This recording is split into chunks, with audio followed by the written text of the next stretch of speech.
Hello, everybody, and welcome back to Slutly Ba, the channel where I talk about all things relating to reality TV, giving you guys the tea, the shade, and the pink lemonade. I fucked up my own intro, but give me some leverage. It's been a minute. I was doing a live stream earlier, but got cut off because YouTube on the phone sucks.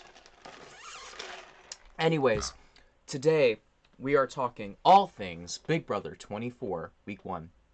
So I promised you guys that I would recap Big Brother a little bit more. So yes, we are doing that.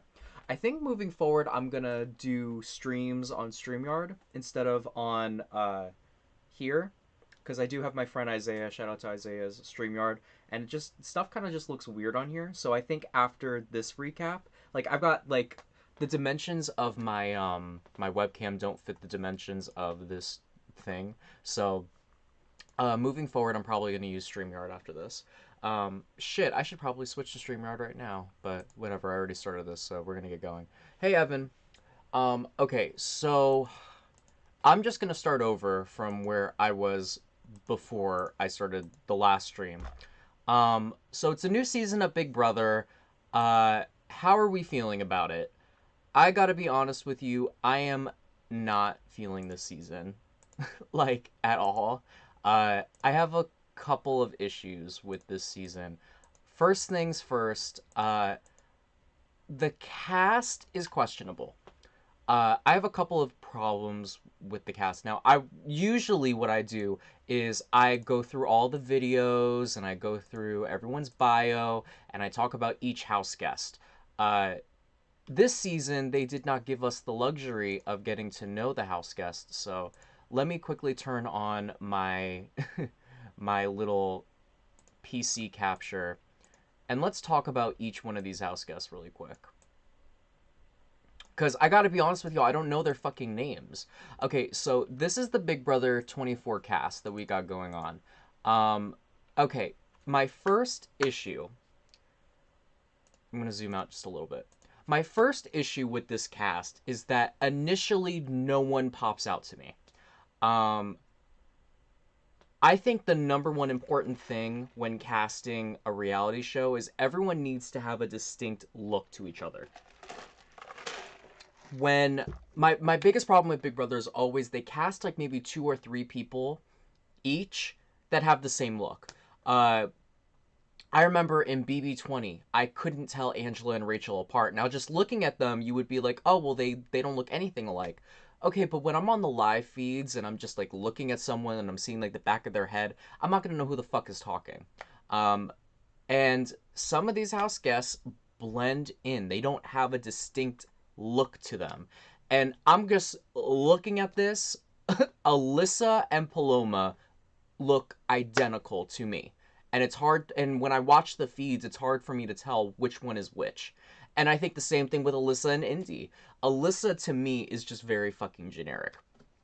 Um, so when this cast first dropped, there were a couple of people that stood out to me immediately when I saw them. Also, I just don't know anything about these people because me and a lot of other fans are not going to take the time to stalk them on social media, to go through their bios, which they didn't even have bios this year, to watch those little ET interviews.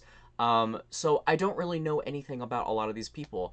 I will say the standouts to me. The standouts to me, I'm just going to start with Taylor. So I was saying this earlier that I don't personally know Taylor, but I know of Taylor through my friend Raven. Now, if you've watched my channel, you would know I host I Love Money.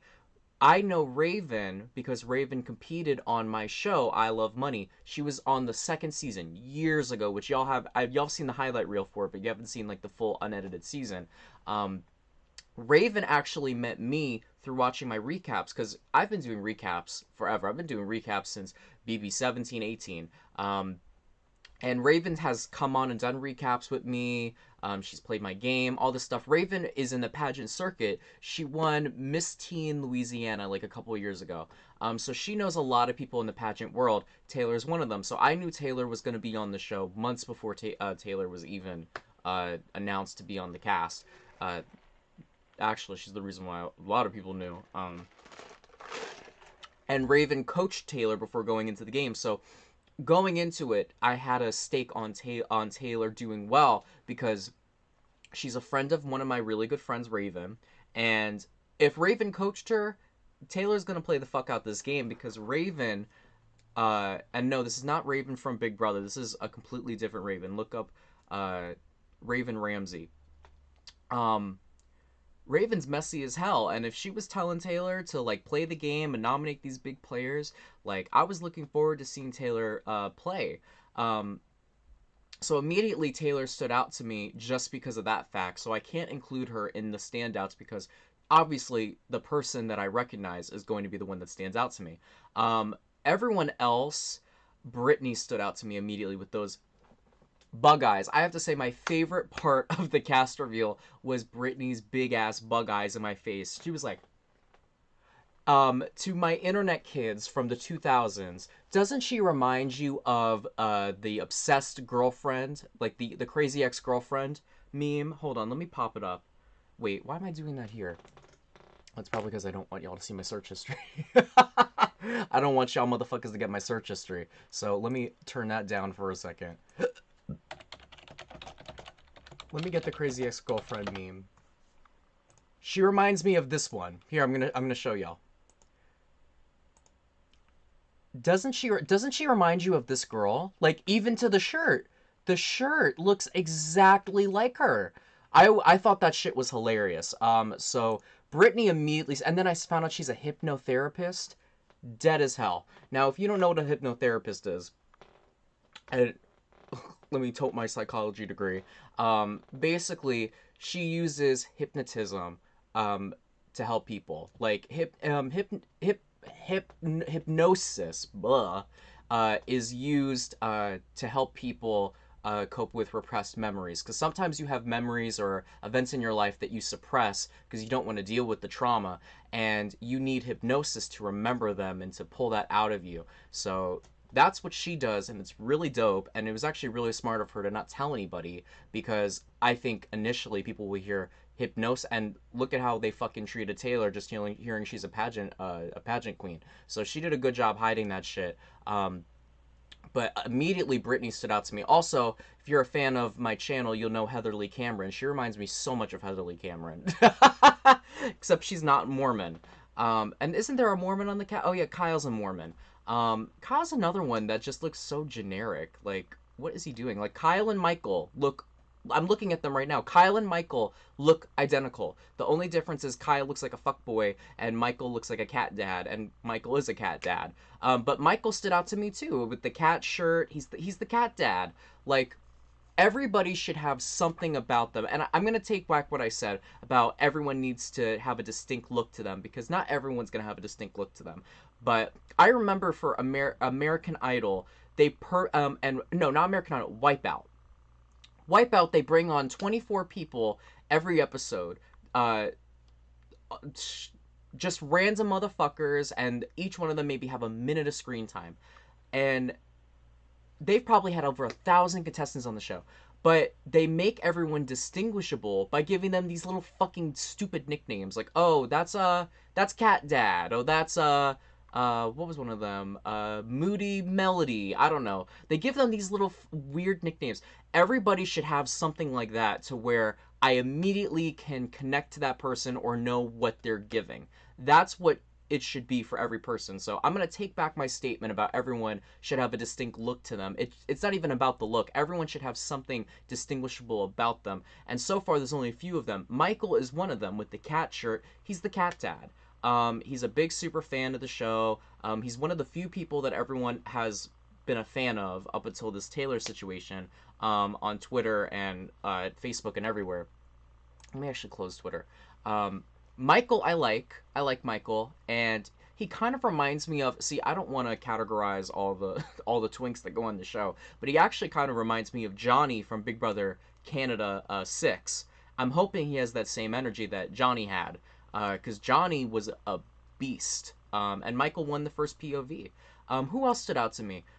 Nicole did. Nicole stood out to me. Honestly, Nicole kind of gave me Vanessa vibes a little bit. I feel like Nicole is really smart. And see, with Vanessa, we didn't know Vanessa was really smart and really strategic until like week 3 when she got the head household. I feel like Nicole could have that same energy. Nicole has a story. Again, she's the we used to be a cop, now she's a personal chef. I can connect to that. Other than that, I don't really know anything about her though, which is unfortunate. And I feel like immediately you should know what people are about. And it's happened on previous seasons where you immediately know where someone's about. Who else stood out to me? Really, that's it. Oh, DJ Terrence. DJ Terrence stood out to me immediately. Immediately, I liked him. He's from Chicago, so he already has a check mark in my book. He's the DJ. He's the karaoke DJ. Love that. And he just, to me, he's the realest one in the house. Like when I've cast people for I Love Money, there's been some people that I've been like, okay, they are for real, for real, for real.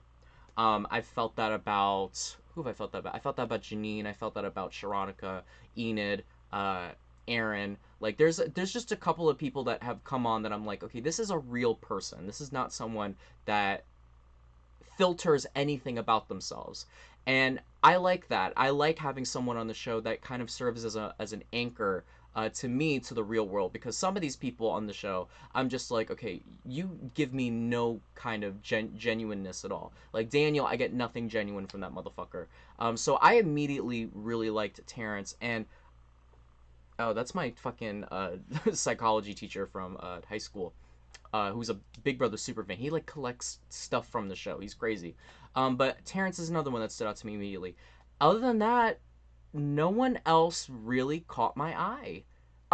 Indy did, but Indy caught my eye not because of her because of her background, but because I saw clips on Twitter of her interview where she didn't even know what she called Xavier Javier. She didn't even know like what the fuck these Juliisms were, like the Chenbot stuff where she's like, but first, and I don't remember what the other thing was, but that's immediately my issue with this cast, is that no one stands out, and I feel like every cast member should stand out immediately. Let's look at the cast reveal of the season. This was our first look at these 16 newbies.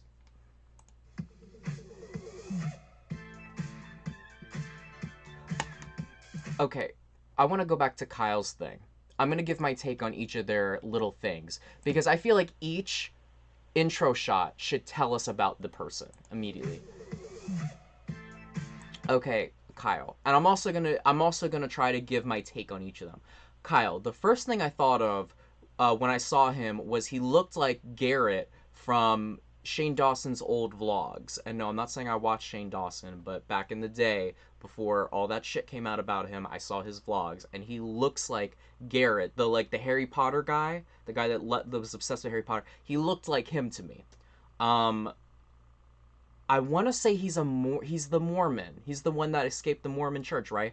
Honestly, most of the stuff I know about him is because of the shit that got leaked on Twitter. I know someone was trying to say he stormed the Capitol. That was not true.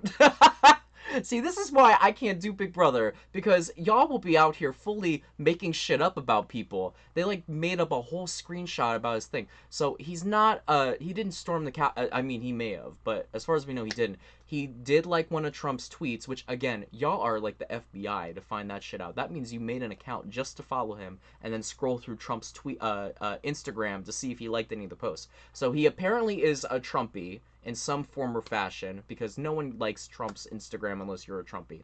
And there's pictures of him with big guns, so immediately was not a fan of him. I did see clips of him though on do y'all know who Terry Jones is? Her name Terry Jones? I don't know. I just know her as Terry. She's this it's this I don't know what their pronouns are, but someone dresses up as this like Christian from like the southern, and she just goes on there and trolls the fuck out of people. And he was one of the people that she trolled on TikTok. Actually, I have a group chat with my friends, and that's what they immediately recognized him from. So that's what I know about him. I would love if they did. I don't. Did they do a? I feel like they did something about his Mormonism. I would love a segment on why he left the Mormon Church because I know a couple of ex-Mormons. I just played an Instagram game with one. Obviously, Heather is still a Mormon. My friend Kendall at the Kendall Diaries with a spelled Kendyl.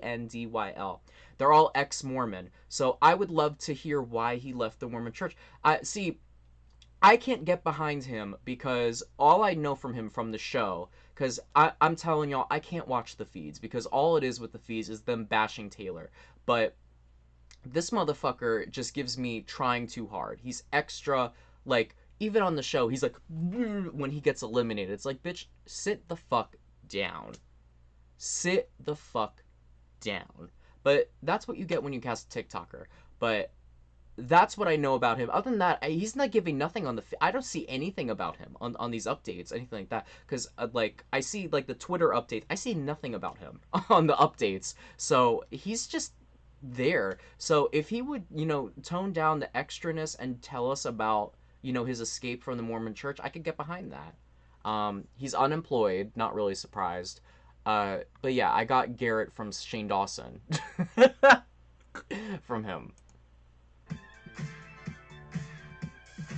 Oh, and here's Paloma. Okay, first strike against Paloma is that her last name comes. She has the same last name of my ex best friend, who's insane.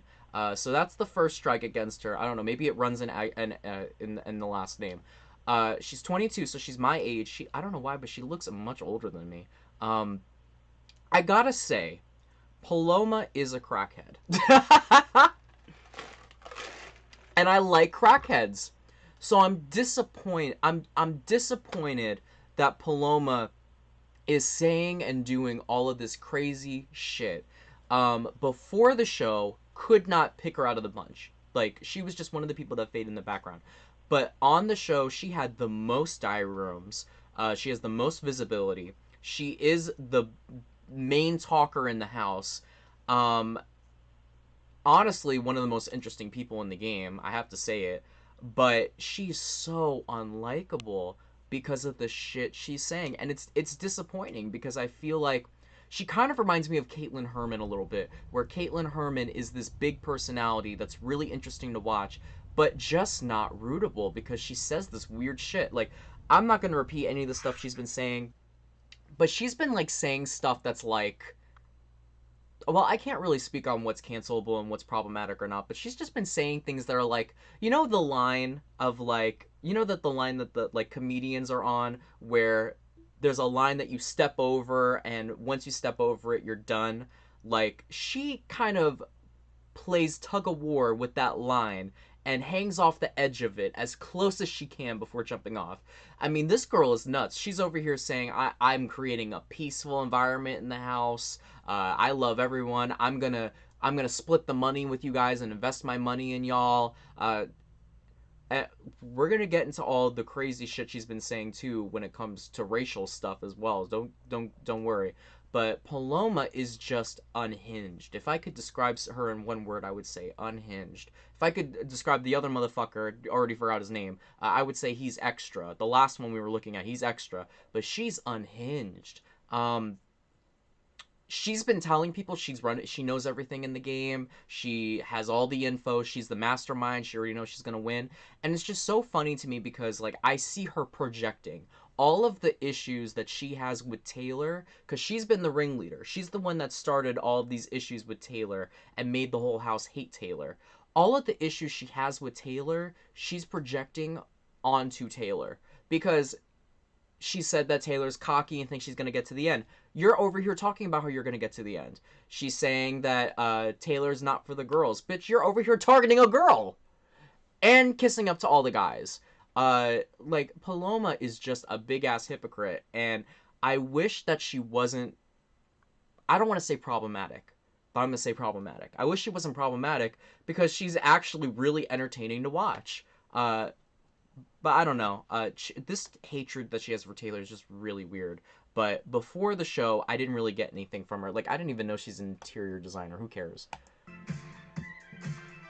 Okay, here's Monty. Okay, so Monty's the personal trainer. I actually liked his confessional the first night where he was, to be honest with you, at first I thought he was making fun of Daniel. Like I thought to myself, if I saw Daniel say he's an Elvis impersonator, I would have been like, okay, well, what Elvis is he impersonating? Is he impersonating Elvis dead on the toilet? Because he looks nothing like a young Elvis at all. Monty's one of them I'm not really getting anything from. Monty, I mean, what can someone tell me about Monty other than the impressions thing? Preseason, I got nothing from him. I didn't learn anything about him immediately. And on the show, the only thing we've seen of him, both on the feeds and on the show, is that he can do those impressions. Like, if we can see more of that, I'll be a fan of Monty. But Monty's been jumping on the hate bandwagon against Taylor, and I really do not get why. He's been making things up about her, straight up making things up about her.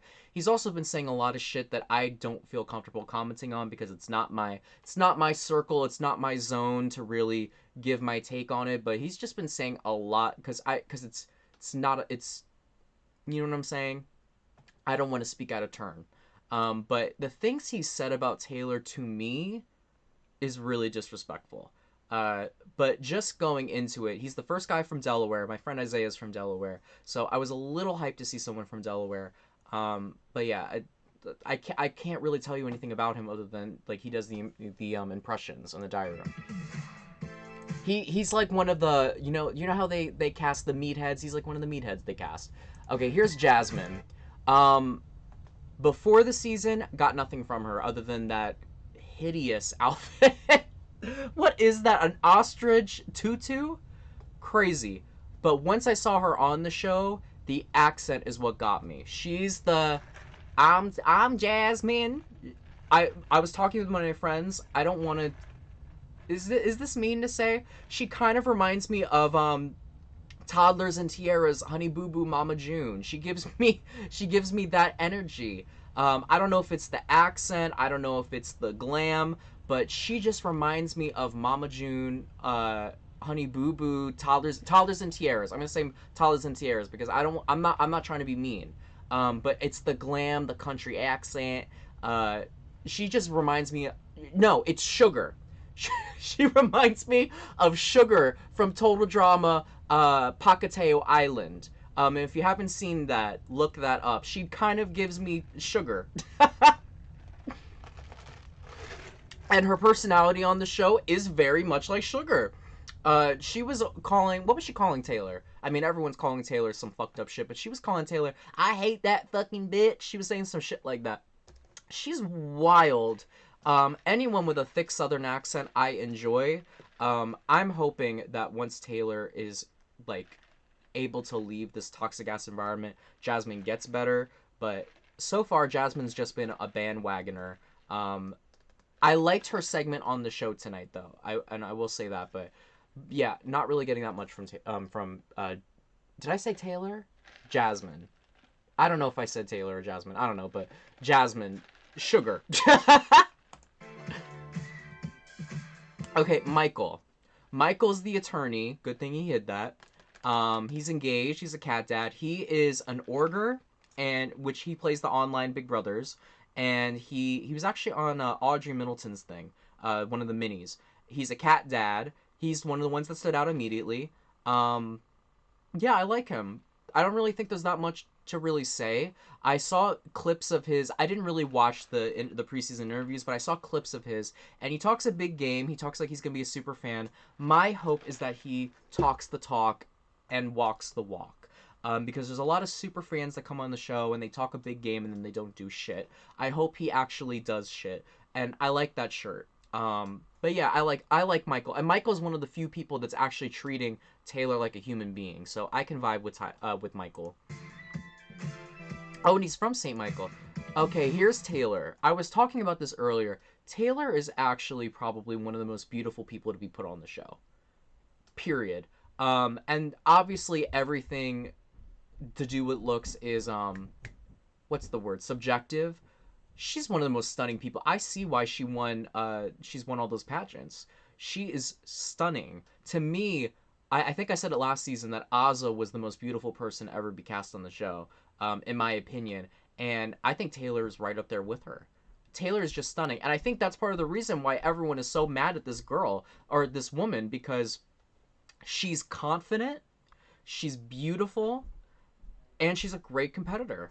And obviously on top of many other things. But that's I'm not going to say I'm going to say intimidating. It's an intimidating package for other people to see because she has all of these great things that they could never have. And that's why this house is fucking jealous of her. They're jealous of her because she has the confidence, she has the beauty, and she has the competitive nature. She's there to win. She's made that clear. She's just so nice too. Like, honestly, the treatment towards her has really bothered me because Taylor genuinely has not done anything mean in that house. And I really feel like the hatred towards her is stemming from a jealousy from Paloma. Um, Obviously, there is a history of there's a history of darker skinned black women on the show getting isolated and mistreated by the cast. It happened to Kemi, it happened to Candace, it happened to Dominique, Bailey, Davon, the list can continue. I think that Paloma, specifically, I think that has impacted this firstly, but I think Paloma is jealous as fuck of Taylor. And I'm going to tell you why. The first thing that Paloma said that she started to not like Taylor was when she was playing pool with the boys. And this whole I'm a girl's girl thing is bullshit. I think that she saw Taylor got the attention of these boys and Paloma was jealous as fuck. So she started making up all this shit about Taylor and turned the house against Taylor. And facts are facts, America, that even if Taylor goes home this week, Taylor's the winner. Taylor's going to have so many opportunities given to her when the game is over. But we're going to have a whole segment to talk about I'm calling it the jealous Tay, because I'm trying to do like a Janelle moment. Taylor's just beautiful. I see why she won the pageant. She won Miss Congeniality. Raven coached her, and Raven is fucking hilarious and a fierce game player. And it's really sad that Taylor might not get a chance to really play the game because I think Taylor is going to be a force to be reckoned with if she gets a chance to stick around. And obviously, she's the only person I have stakes with because she's a friend of a friend. So of course, I'm going to root for a friend of a friend.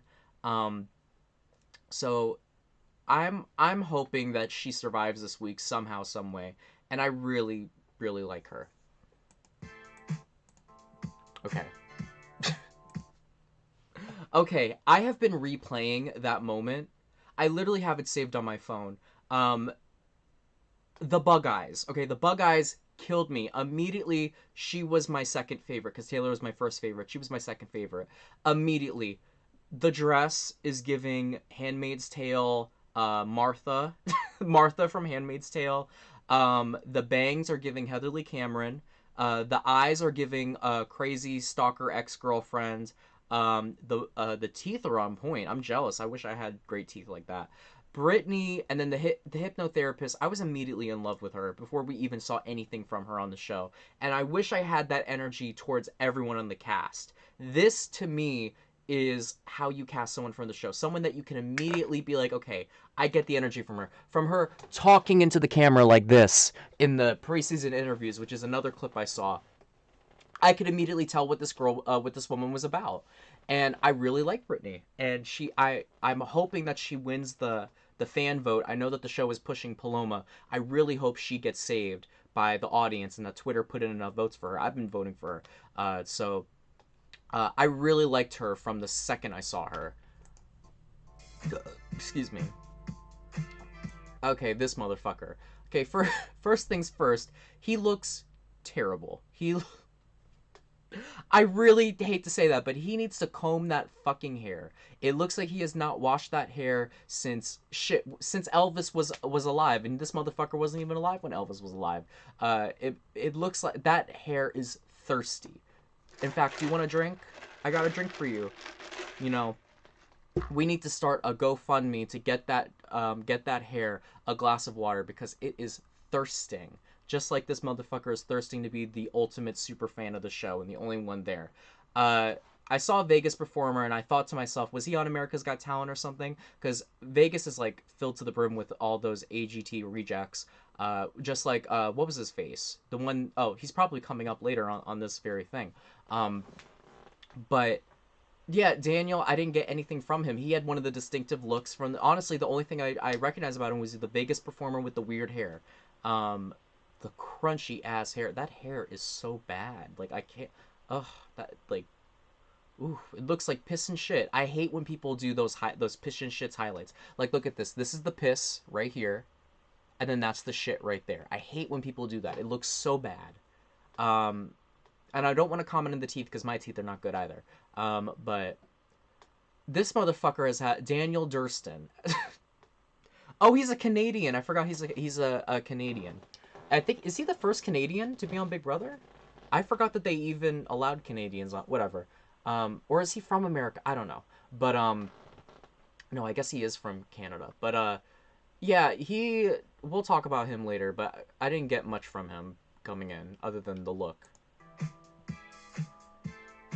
Okay, that's Marvin. Marvin is on America's Got Talent, and allegedly he's going to be on The Circle. So, I'm happy for him that he did not do this season because I would be very worried for him based on how they're treating Taylor. However, he follows Candace Owens apparently, so eh. And if you don't know who Candace Owens is, look her up. Um, but he's another person that immigrated to America. He's from Nigeria. And that would have been another interesting story to hear about. I like whenever they get people not. I'm gonna be honest with y'all. I I have so many friends that are not from America. I like them significantly more than the people that are from America, and that is not shade to people from America, but I have a friend from Argentina. I have a friend from uh, Chile. I have a friend from Jamaica. I have a friend from Tokyo. I have friends from all these different places that came here. A friend from Germany that came here. So much nicer, so much cooler, so much more interesting than Americans are. Like I gotta tell y'all, if I marry someone, I'm probably not gonna marry someone from America. Shit, I kind of want to leave America. So it would have been nice to kind of hear his story of how he came to America, how his family came to America. But I'm glad Marvin's not on this cast because this cast is not good. I'm wishing him luck on America's Got Talent though, and hopefully on The Circle. Um, so I guess we should talk about Joseph. I'll talk about Joseph at the end. Okay, here's Terrence Higgins. He's a bus operator from Chicago. Immediately I thought in my head, have I seen him before? Because I've been to Chicago and like ridden the bus all the time. So I was like, have I ever taken his bus before? Um, but I liked him immediately. I liked the little pose he did. Whenever I see an older person on the show, I immediately get happy. I wish there were more than one old person on the show. I'm not even saying he's not even old, but have more than one 40-year-old on the show. I guess there's two of them, but shit. Let's have a 70-year-old. Let's have a Jerry again. Like they're interesting. I love whenever there's older people on the show. He's a karaoke DJ. I don't remember what his DJ name is, but excuse me. But I liked Terrence immediately. Yeah. I don't know how much of Big Brother he's seen, but yeah. Amira, she's one that I'm not really getting anything from. The show is showing her in a light where she's being strategic, so I feel like she could be a good player. But again, I don't really know anything about Amira. She's one of the people I haven't really gotten anything from, which is unfortunate. Very pretty, I will say though. I like the outfit. She's from Maryland. Oh, this motherfucker. He's another one I get zero from. I get nothing. Sometimes I forget he's even on the show. I see him nowhere on the feeds. He was nowhere on the show. He won the first competition. But I get nothing from him. The only thing I know about this motherfucker is that his sister came to Twitter and made this whole thing about him saying that he what did she say? She wrote a whole rant, which to be honest with you, I don't know how much of that I believed because we looked at her old tweets and her old tweets show that she has a history of lying. apparently she has said that because she wrote years ago that she made up a rumor that he did hard drugs and it spread around the school. So she has a history of misinformation and also history of saying the n-word and other racist shit. So she was trying to say that he was abusive, he isolated her from the family, he says the n-word regularly, all that stuff. uh, I don't know. From what I haven't seen of him, I can't really say yet. I always tell everyone, take everything you see with a grain of salt, because a lot of people will come out the woodwork and try to say stuff about a house guest in order to, get some clout for themselves. So I'm the type of person that waits to see how they are on the show. On the show, I haven't gotten anything from this ugly motherfucker yet, but time will tell. What I do know about him, this thrift store owner, is he got into a scandal with Mr. Beast a couple years ago because he edited for Mr. Beast, and he accused Mr. Beast of being abusive or whatever, and then it came out that he was just lying for views for his own YouTube channel. So I do think he is a piece of shit. However, we will see how he is on the show. Other than that, I get nothing from him. Like, I don't even know what archetype he's supposed to fit. He just looks homeless to me.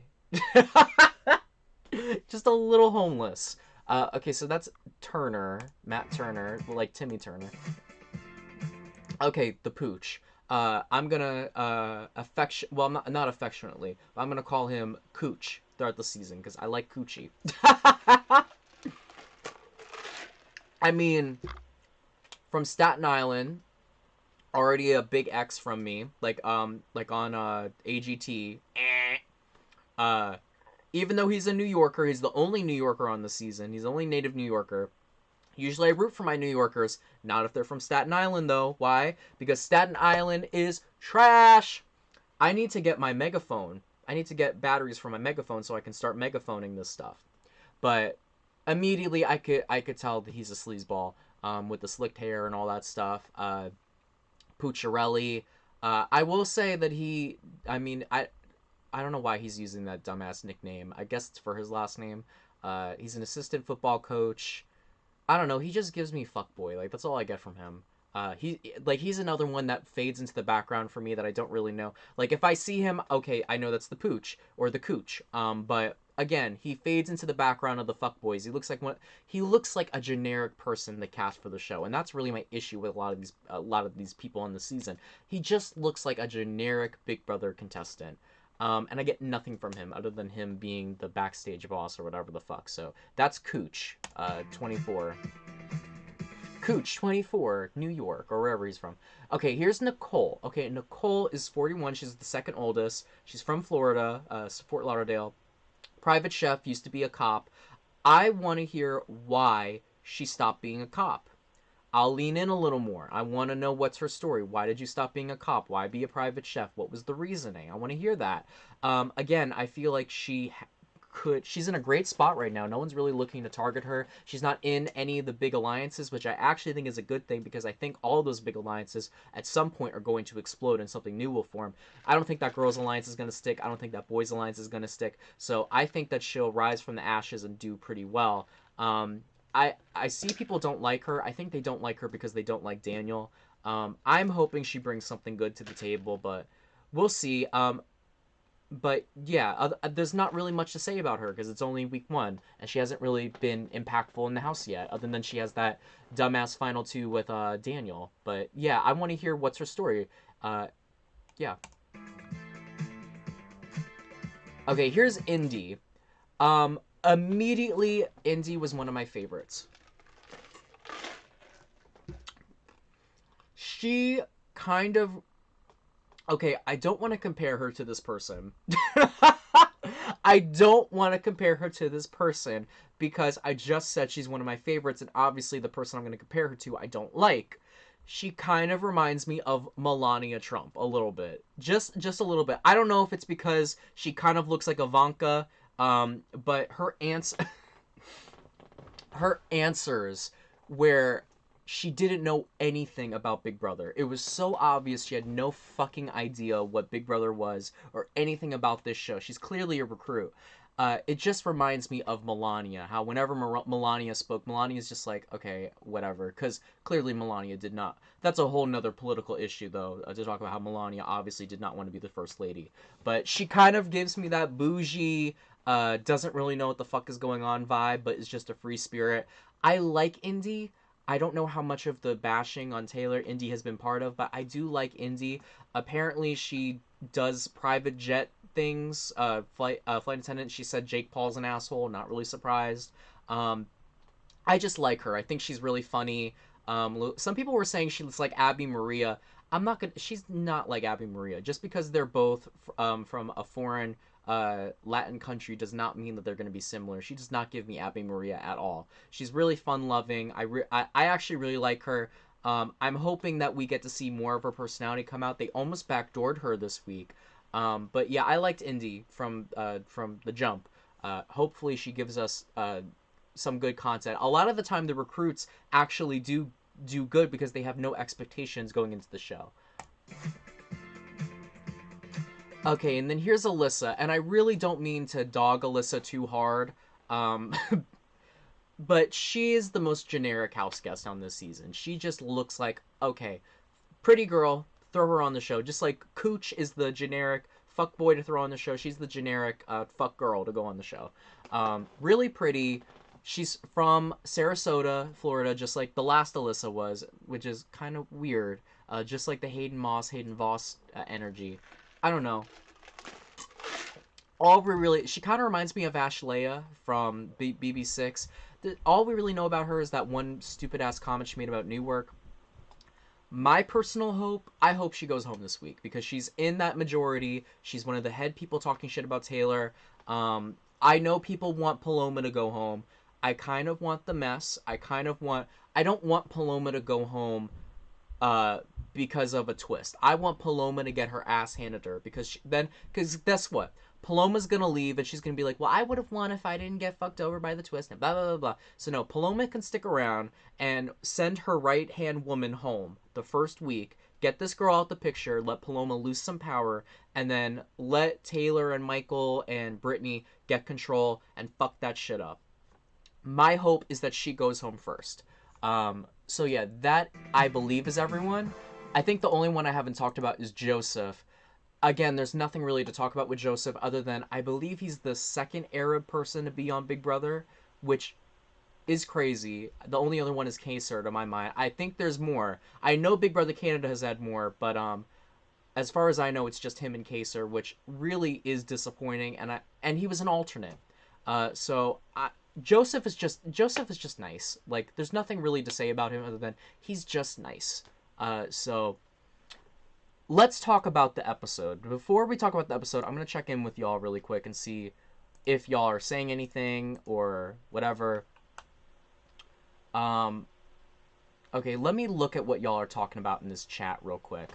Okay. We got Evan, Aaron, Maya, Keisha. Hi, Keisha. Brianna. Hi, Brianna.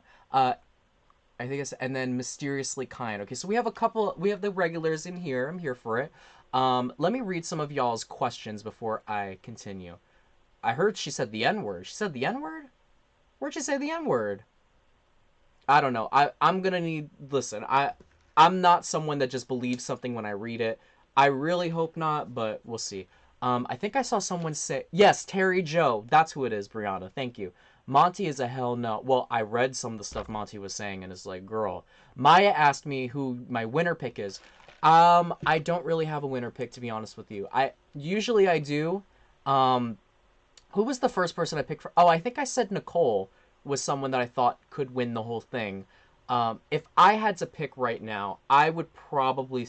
I'm gonna go guns in and say Brittany's gonna win the season because I said Erica would win Survivor. I said Marianne would win Survivor. I said that Xavier would win Big Brother. So I'm hoping if I say Brittany will win this season, Brittany will win this season. But I feel like a girl could win this season. I do. I think this might be a girl season just because all the boys, none of them give me winner. I feel like the boys at some point will fizzle out. I don't know. She's delusional Raven of this. She's the delusional Raven. Oh, Paloma. Paloma does remind me so much of Raven. I think that was pretty much. Brianna said I liked Terrence and Nicole, but then they joined the Taylor hate train. Yeah, so many of them would join the Taylor hate train, and it's unfortunate because I feel like I saw Michael say something about how he felt like he had to join the Taylor hate train in order to not be isolated or whatever, and it's really unfortunate because I get what they're saying, because if they are seen associating with her and they're seen liking her and all these things, then they're gonna, they're gonna be thrown under the bus next, and it's really unfortunate. So I understand it, but it's still like someone needs to say something. Someone needs to go to Taylor and be like, people are saying this, that, the third. Is it true or is it not? And it just bothers me that no one is coming to Taylor. So let's talk about this episode. So for this episode, before I continue, do you guys want me to put a picture of the cast up? I think, you know what? I'll put a picture of the cast up so that y'all have something to look at other than just my face, so y'all don't get sensory deprivation from looking at me. Here, I'm going to put myself right there, and we're going to talk about that. Okay.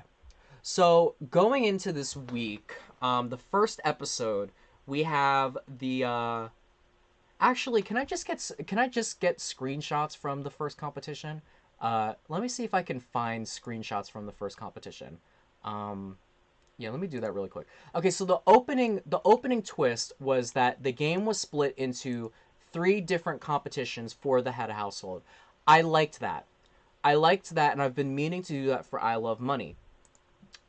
So what they did was there was an endurance comp, there was a physical comp, and there was a mental comp. Good. I like that because oh, here, I have all the competitions. I'm going to show those in a second. But I liked that because it gives everyone an equal chance to win, because some people are going to be good at mental, some people are going to be good at physical, some people are going to be good at endurance. And by giving everyone an opportunity to do that, it's great. What I didn't like was that it was random.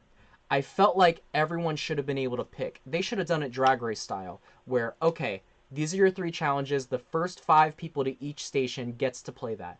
That would have been great, because we could have had a James Ryan injury, she hurt me, it's a little hurt moment where someone shoves someone out the way to get that challenge that they want. I guarantee you it would happen. That would have been great. That's just something to start a little bit of drama. You don't need a lot to get the drama rolling, but something like that, get people turning against each other like that. I think that they should have done it the same way that they did Omarosa's immunity in Celebrity Big Brother. Give everyone a choice to pick a card, and if they pick the right card, they become backstage boss and are safe for the week. Then the other 15 have to scramble to get the comps. So let's look at the 3 comps. So the first comp was the potty talk one. I believe this was the first one. So I'm not going to show too much of this just because I don't want to get copyrighted. But basically, what this comp was they here, let me put that. What this comp was they put them all in porta potties, which I thought was a great idea for the BB Fest. There's always porta potties. They put them all in porta potties, and they had to. Ooh, let me get rid of that. They had to answer 1, 2, or 3 on what was said the most. I thought this was a great shake up to those buzz-in challenges. I gotta say, Big Brother, where I will give them credit is they are switching their challenges up. My issue with Big Brother for so many seasons was that they were doing the same old fucking challenges every single week. And my issue with that was that people would come into the game and literally know what comps to expect. Hide and go veto. The dice comp where you push the dice in a certain way. To the point where people came in knowing what the fuck to do. Knowing how to cheat the system. Like, people have already... I think OTEV needs to take a rest, because at this point, people know how to cheat OTEV. But I liked this comp. When I was doing it at home, I don't know if I would have won, because it's a learning curve. But when I did it at home, I counted all the 1s on this hand, all the 2s on this hand, and all the 3s in my head, which was a little hard, but it worked. Basically, it was the last person to ring in. You could buzz in at any time. Which I liked because that adds strategy to it, and the last person to buzz in is eliminated, or the first person to buzz in that gets it wrong. Or I think it was everyone that got it wrong. So yeah, I liked this challenge, and then Monty won. I think the only thing they were missing was they should have colored the things that went in their face. They should have colored it brown, and they could have been like, oh, toilet back up. You got toilet water in your face. Poopy. That would have been funny. But I thought this was a cool comp, and Monty won it, if I'm correct. The second comp was the piercing one. I believe they don't have the other one in there, the one where they're hanging, but I thought this was another great comp. They had to follow the piercing things and put all the piercing on their face. This was the physical one. This was a great challenge, another unique one. Yeah, I thought it was great. And then Turner won this challenge, I'm pretty sure. And then the last one was, okay, my issue with the last one, I don't know. I don't think I see it on here, but whatever. The last one, they had to, I'm just going to put y'all up here. The last one, they had to hold on to these tight ropes. Hey, JJ.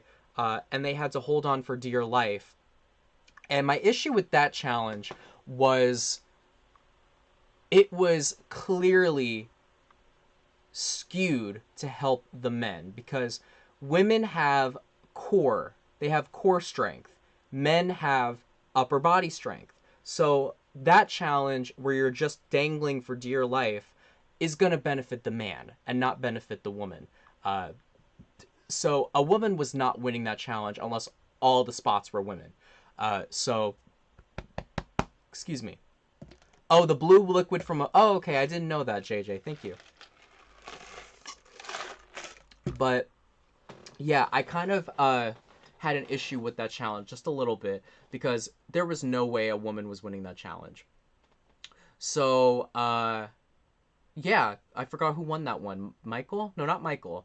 Daniel won that challenge. And then the final one, I don't even remember what the final challenge was, to be honest with you. I don't even remember. What was the final challenge?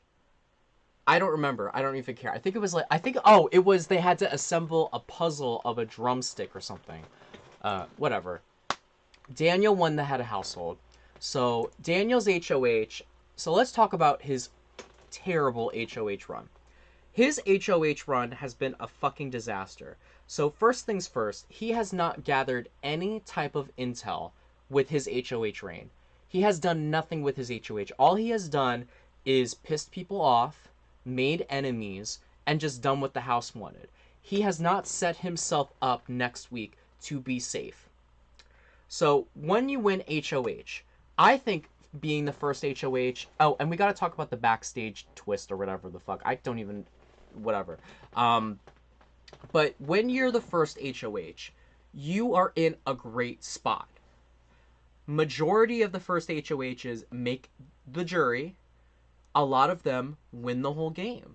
Who are some first? Hayden Moss was first HOH. Nicole Franzel was first HOH. Cody Calafiori was first HOH. He was also first HOH on his first season. He made all the way to Final Two. Who else? Rachel Riley was first HOH the season that she won. Drew, right? Was Drew Rachel? No, Lisa. Lisa was the first HOH when she won season 3. So there's just so many examples of how the first HOH can set you up to go far, because you're in all the game talks the first week, and the first week is when most of the game talks to solidify alliances start. So either you're gonna get yourself in there, or you're gonna fuck up Royal like Rachel did on her first season, and like Frenchie did last season.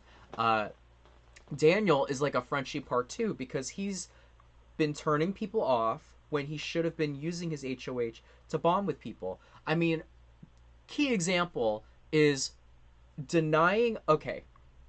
He fully denied Michael a game talk.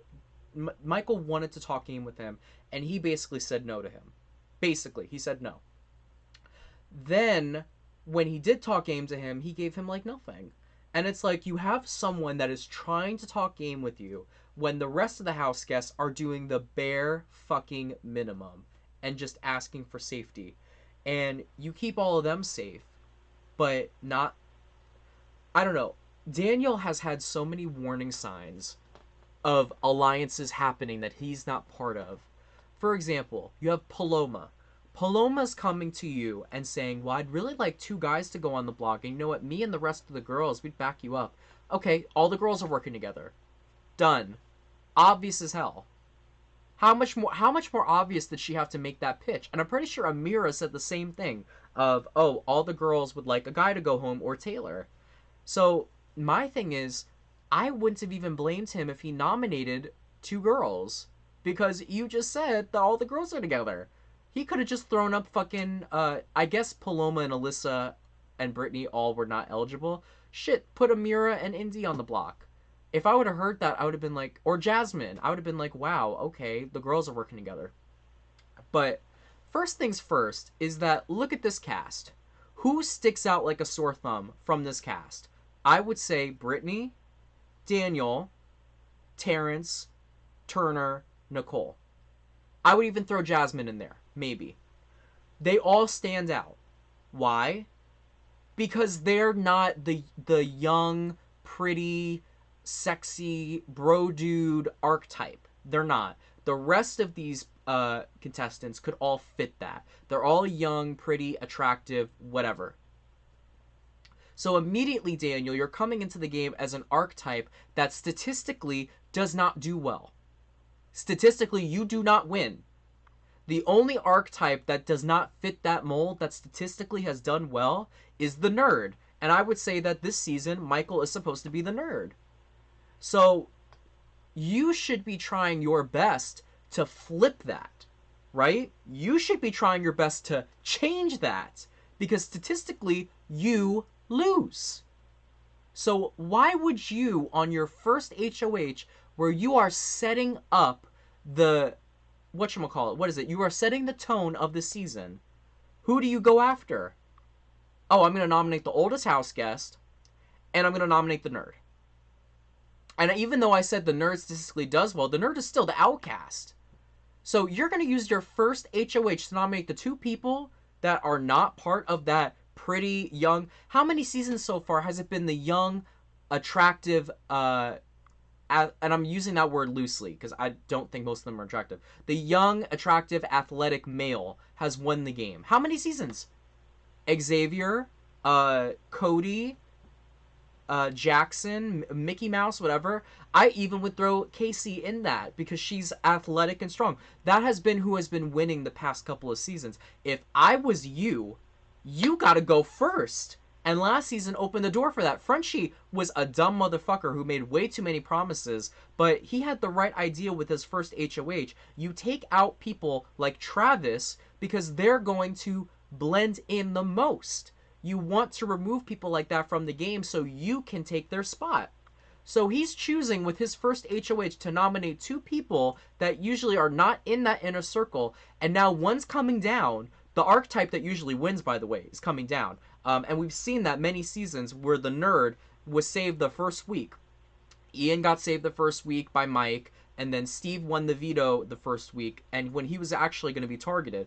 And then they end up winning. So your replacement is going to be Taylor. The one person the whole house wants to target. How is that benefiting you? How is that benefiting you? It makes 0, double L logic to me to do that when you are an archetype that does not do well on Big Brother. And what alliances is he in? Is he in an alliance? Because I don't see him in any alliances. The only alliance I see him in is that rogue rat shit with Nicole. One person's not going to save you, hon. Unless she wins HOH next week, I feel like Daniel is probably going to go home next. Unless this Big Brother boss backstage shit happens. But I just don't get using your first HOH to go after the easiest people in the game. I get that no one has really made themselves a target to you, except for Michael, because you want to be the only super fan there. But when you're the first HOH, you want to keep as many targets in the game because you have made yourself a target.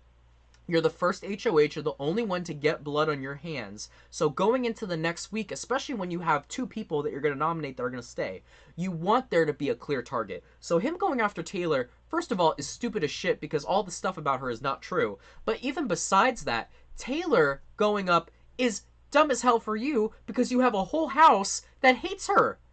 Leave her in so she's there next week for them to go after. Why are you doing their dirty work?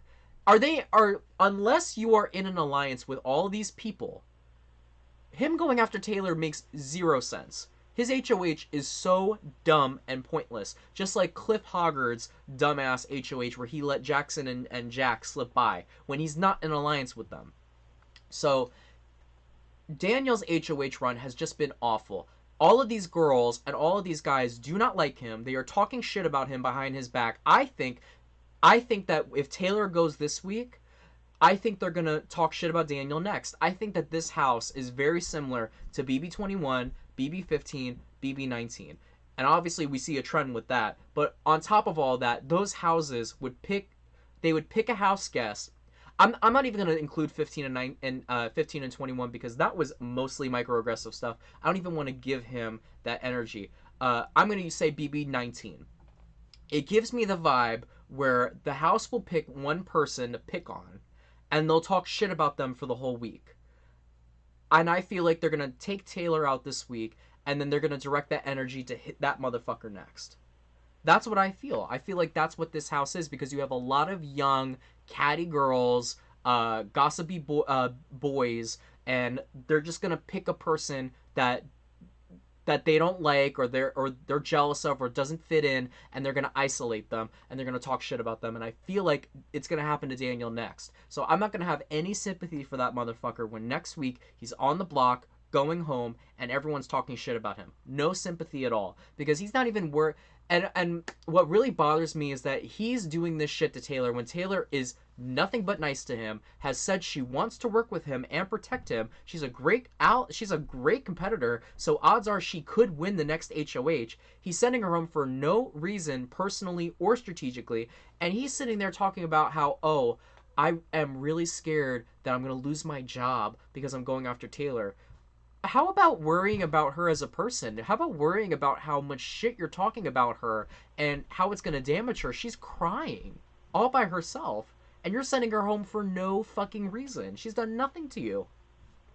And he's worried about his job impersonating a guy that's been dead for like 30, 40 years when he looks nothing like him. So,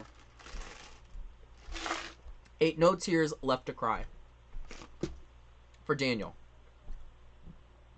And he's also one of the older people in the house. He's like 35. He's the third oldest. And you're nominating Terrence. Anyways, that's his HOH reign. But the backstage boss twist. What I think is going to happen is I think they'll do the eviction because Julie's been saying they can't be nominated, they can't be all this stuff, but they can be evicted. And she said it's going to change the course of evictions. And also, don't forget, she said this season's going to be the most dangerous with competitions. And look how they're promoting the challenge. What I think is going to happen is we have 3 people on the block, right? I mean, we have 2 people on the block. One's going to get evicted. We have 3 people that are backstage that are not part of this week. They can't vote. They can't be nominated. They can't anything. We're saving one of them. America is saving one of them. That person is safe. I think either A, the other 2 are going to have to compete against the evictee next week. So I'm just going to say Taylor's getting evicted this week because I think she definitely is. And then Alyssa and Paloma, I'm hoping Paloma doesn't get saved. I think Alyssa and Paloma are going to have to duel Taylor.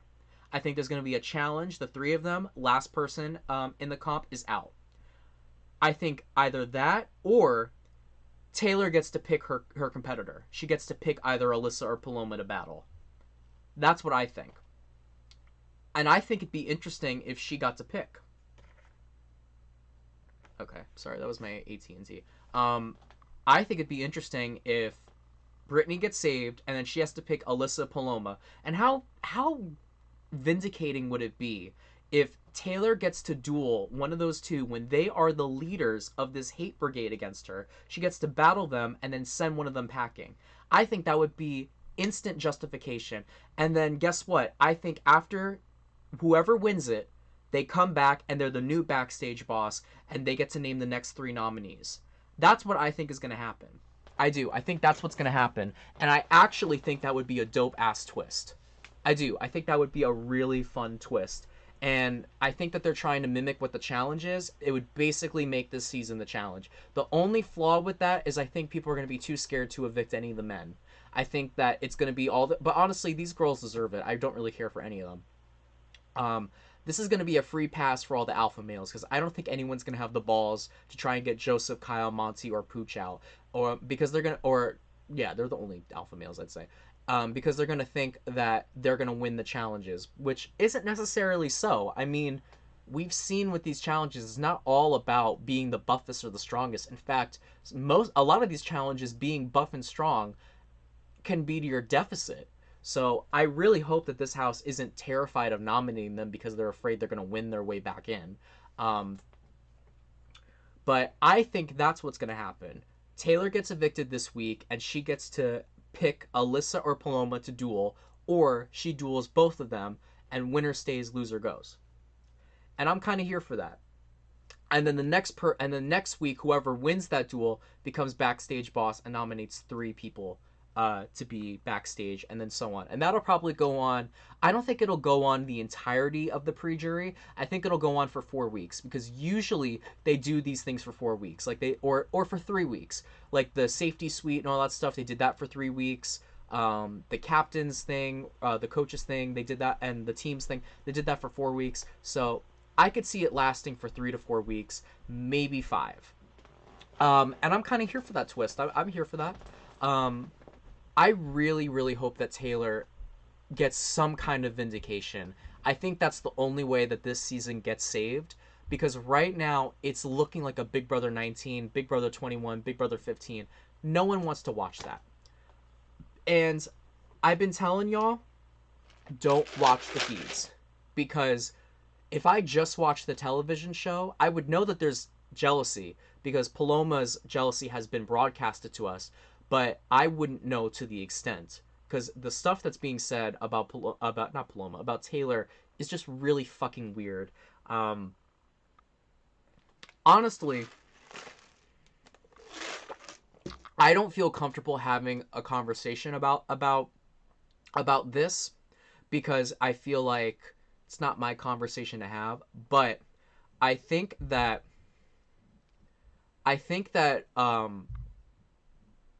post season 23, everyone is walking on eggshells because they don't want to be canceled, or they don't want to look like they're targeting the black contestants in the game. And to me, I've always felt like if you have good intentions, you don't need to justify yourself, you know? And the fact that you've got Paloma, I forgot who else was saying it, but there was a couple of them that were like, oh, I'm not nominating, or Daniel, they're like, I'm not nominating 2 black house guests against each other because of that. And it's just like, if that's not your reason, you don't need to justify it. And listen, I actually hold more credit against them, because you know how it looks and you know the optics of it, and you're still doing it. So it's like, if you're that worried about it, then how about you don't do it? So if your heart is in the right place, you don't need to say any of that bullshit. Just like how I thought when Frenchie was going on about how he's not going to nominate any minority house guests or any women house guests, and then he still did it. It's just like your heart was not in the right place. You're trying to be PR right now. You're trying to save your job. You're trying to save your reputation. So I don't even feel comfortable having a full conversation like that. I would love to have a podcast where I have some of my friends come on and we talk about it.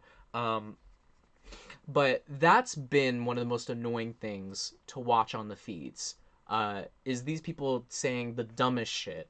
And the whole house has been saying some really fucking idiotic bullshit that I really just am not here for in any capacity. Shit, my friend Ashley on Twitter, I want to do a Twitter... I don't know if she's here, but I want to do a Twitter Spaces with you. I think that'd be fun. But... It's just really annoying, and I see some of the house guests holding what the cookout did against them. Like, I heard someone had said, thanks a lot, cookout, or something like that, and it's just like, why are, like, what? Like, it's just really weird and really terrible, like, ugh. And that's why, again, I don't know if I said it on this stream or the last stream, but no matter how you felt about Big Brother 23, I loved BB 23 because I liked everyone in the house. There wasn't anyone in there I genuinely hated. I didn't care for Brent, and I didn't care for Frenchie on the show, but there was no one in there that I despised, where I was like, ew, if they won, I would be sick to my stomach. And that's not something that has been happening in many years of Big Brother. We've had to hate everyone in the house. And I when I went to the Big Brother premiere party, so many black women and black men went up to Azza and Hannah and who else was there from the cookout? Tiffany and Big D, and they're just like, thank you for what you did. Like the sacrifice they made, because like Tiffany sacrificed a lot of her game so that the cookout could succeed, and they're just like, thank you. Like watching you succeed, like really gave me hope as a Big Brother fan, and like it really meant the world to me. And that's why when people are like Big Brother 23 was a terrible season, it's like, okay, maybe to you it was a bad season, but for all these fans that have to watch seasons like this where people like Taylor get isolated and talked shit about and like microaggressions thrown her way, like it meant the world to finally see black contestants on the show succeed and get a winner. So I don't know. I feel like this. And when people are on the show talking shit about them, it's so weird to me. Like it's really fucking weird. But again, like I don't want to dive too much into this because I don't even feel like I have the authority to have a combo on this. But the episode, to be honest with you, like what I don't like about Big Brother, recent Big Brother, is it just doesn't feel real. It feels like everything they're saying is scripted because a lot of it is scripted. Um, there's some diary rooms where I'm like, okay, this sounds real, but like, oh, Indy's a sex coach or trained to be a sex coach, and then you go to who did she go to? Pooch, Kyle, I don't know, Cooch. They're all the same, and they're like, oh, I would love to be her co-captain or something. It's just like, obviously you got fed to say that shit, or if you did say that, it feels fake as hell.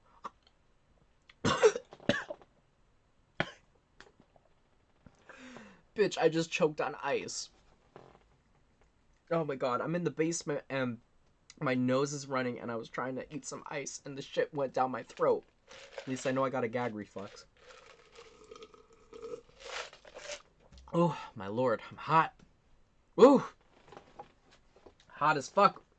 Oh, shit. Do y'all like my Donald Duck thing? I'm so mad because this little thing broke. I gotta get hot glue and I gotta fix this, or Gorilla Glue, and fix this up. But when I went to Disney World over spring break by myself, I came out of the Finding Nemo thing and I saw a girl with this thing. I think it was like $8, and it said Moody. Donald Duck is my favorite character because he wears blue, and I immediately had to get it. I just wish that it wasn't made of plastic because the shit breaks really easily. But I love this fan so much. But ooh, hot as hell. But the episode, just so much of it was cringeworthy. A lot of it was Paloma, and see, that's why I hate the fact that Paloma is so nasty, because Paloma was the most interesting person on the show. Like when I saw her diary rooms didn't feel fake to me. It felt like she was saying how she felt, and she wasn't being handed a script. And there's not many people that have been on Big Brother in recent years where I've gotten that from them, where I was like, okay, this is really that person speaking their mind to me. This is really what they think. This is really who they are. Um, so many seasons, we just got motherfuckers that are like, oh, in this competition, I need to protect my game. I need to do this. I need to do that. Or telling stupid ass dad jokes. And Paloma actually, even though she was being annoying and obviously jealous as hell, I hate the fact that she is so nasty because she actually is one of the only genuine people that I got. Like, I did get from others. Like, I liked Brittany's. I liked Taylor's diary rooms. I liked, who else? Who else did I like? See, if I can't remember. Oh, I liked Terrence, but a lot of the diary rooms I just didn't get that they were genuinely telling me their thoughts. I got, okay, the production member is telling me to say this, I'm going to repeat it. Or improv off of it. But the episode was really Paloma heavy, and there wasn't a whole lot for them to show because this was mostly the first 3 days. Like, there's probably going to be a lot to show in the veto and the eviction because it's all about Taylor, all about how much they hate Taylor. But I feel like this was a good introduction to how the hate for Taylor started. And I really hope they don't hold back. They need to show everything that's being said about her. But a lot of people just faded in the background, like Cooch. I didn't Cooch, Turner, Nicole, Kyle. Really, all of them. I like fade in the background for me this whole episode, which I was perfectly fine with. I really liked the segment about Jasmine where she talked about like her tattoos and her family members that she lost and all that stuff. I thought that was great, and I love moments like that on Big Brother because I feel like Big Brother can kind of get lost in like the camp and all the funny moments and all the strategic moments. I like moments like that. It humanizes these people and gives me something to connect with. So I liked that moment between Jasmine and Paloma. I liked Joseph's segment as well, where he talked about like what it means to come on the show as an Arab and like what his religious background is and all that stuff. Kyle, I'm still waiting on his escape from Mormonism story. Michael, I wish we got to see a little bit more because Michael was a little ticked off, and hopefully when he wins the veto, we get to see that fire and what he's really thinking. Brittany, I liked because Brittany was like talking about how she had no leverage because of the twist. Alyssa's new work moment, I was just like, Alyssa, this is that's what you're gonna be known for. I guarantee she's gonna sell fans, shirts, all this stuff with the I want to go to Newark thing because that's what she's gonna be remembered for. I'm still banking that Alyssa's gonna be the first person evicted because of this twist. I really think so. Um, but yeah, Amira uh, trying to be strategic and plant that seed for the guys to go up was really funny to me because it didn't end up coming out to anything. I think Daniel was nominating Michael regardless. I don't even think she was referring to Michael when she was talking about that shit. Uh, but yeah, I mean, there just wasn't a whole lot to talk about with this episode. Like, the nominations kind of came and went. He nominated Terrence for literally no reason. And then he nominated Michael because of the whole holding the door thing, super fan thing. And it's just like, whatever. So that was the first episode. I know I spent most of this episode talking about uh, things that went on, my impressions of the cast and like things going on behind the scenes. That's just because most of the live shows is not a whole lot to talk about. Um, I do want to do a stream for. I don't know if I'll be free. Well, I probably will. It'll be nighttime. But I do want to do a stream where I talk about all the stuff that's been going on behind the scenes after the veto episode and after the eviction episode. Um, just because most of the stuff that's been happening has been happening after the veto. So, because initially Taylor was not going on the block. Initially she was safe. Daniel and all the boys decided, and Nicole decided, we can use Taylor as a number. We'll keep her in the game, which was the right move. But then out of nowhere, I don't even know how it started because I've just been keeping up with the updates. I don't really sit down and watch the feeds. Like I don't have the attention span for that, or the patience really. But out of nowhere, initially when Michael won, they were going to nominate what's her face, Indy. They were going to nominate Indy because Indy was the only person that like he just didn't really have he didn't really have conversation with like game talk, and that would have been fine. Indy, but I think the problem was he didn't want Terrence to go. And my thing is, if you don't want someone to go, don't put them up. Any person you nominate is expendable to you and to the game. They can go home. You have no, as HOH, you have influence, but you have no control. You don't have a vote. You don't have, unless it's a even number vote week. You have no vote. You have no control. You have nothing. So if you didn't want Terrence to possibly go, you shouldn't have nominated Terrence. Period. The problem was he didn't want to nominate Terrence, and he felt like if he put Indy up, Terrence would go home. And I do think Terrence would have went home. I think that the girls would have tried to, even though I heard the girls were talking shit about Indy, I do think the girls and potentially some of the guys, because Kyle apparently used to date a Brazilian girl, so immediately he had hard eyes for her, and we saw a little bit of that in the episode.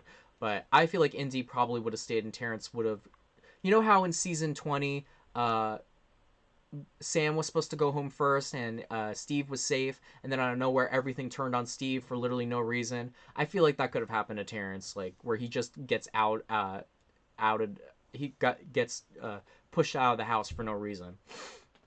It's happened to a couple of the older people. It happened to Cornbread too. I forgot.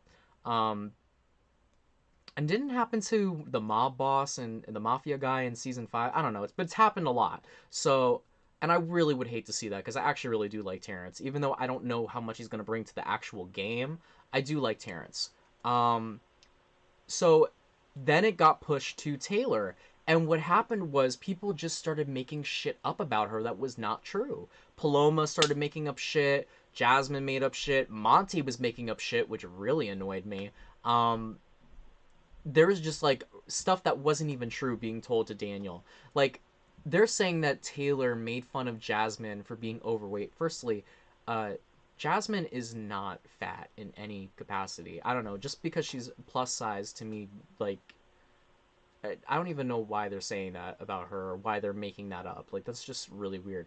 I have not seen Taylor at all say anything about Jasmine being overweight. And listen, BB Twitter is like the FBI. If someone says something, they're going to catch it, even if the feed's cut off immediately. But Taylor did not say anything about that. Again, I think this is insecurity and projection onto Taylor because Taylor is beautiful. She is skinny. She is a pageant queen. She is all these things. She has the confidence. And I feel like these girls and even these guys are taking it out on her because I think what they want from her is they want her to be insecure or they want to find a fault with her and there just is not a fault. She's just a beautiful, nice woman.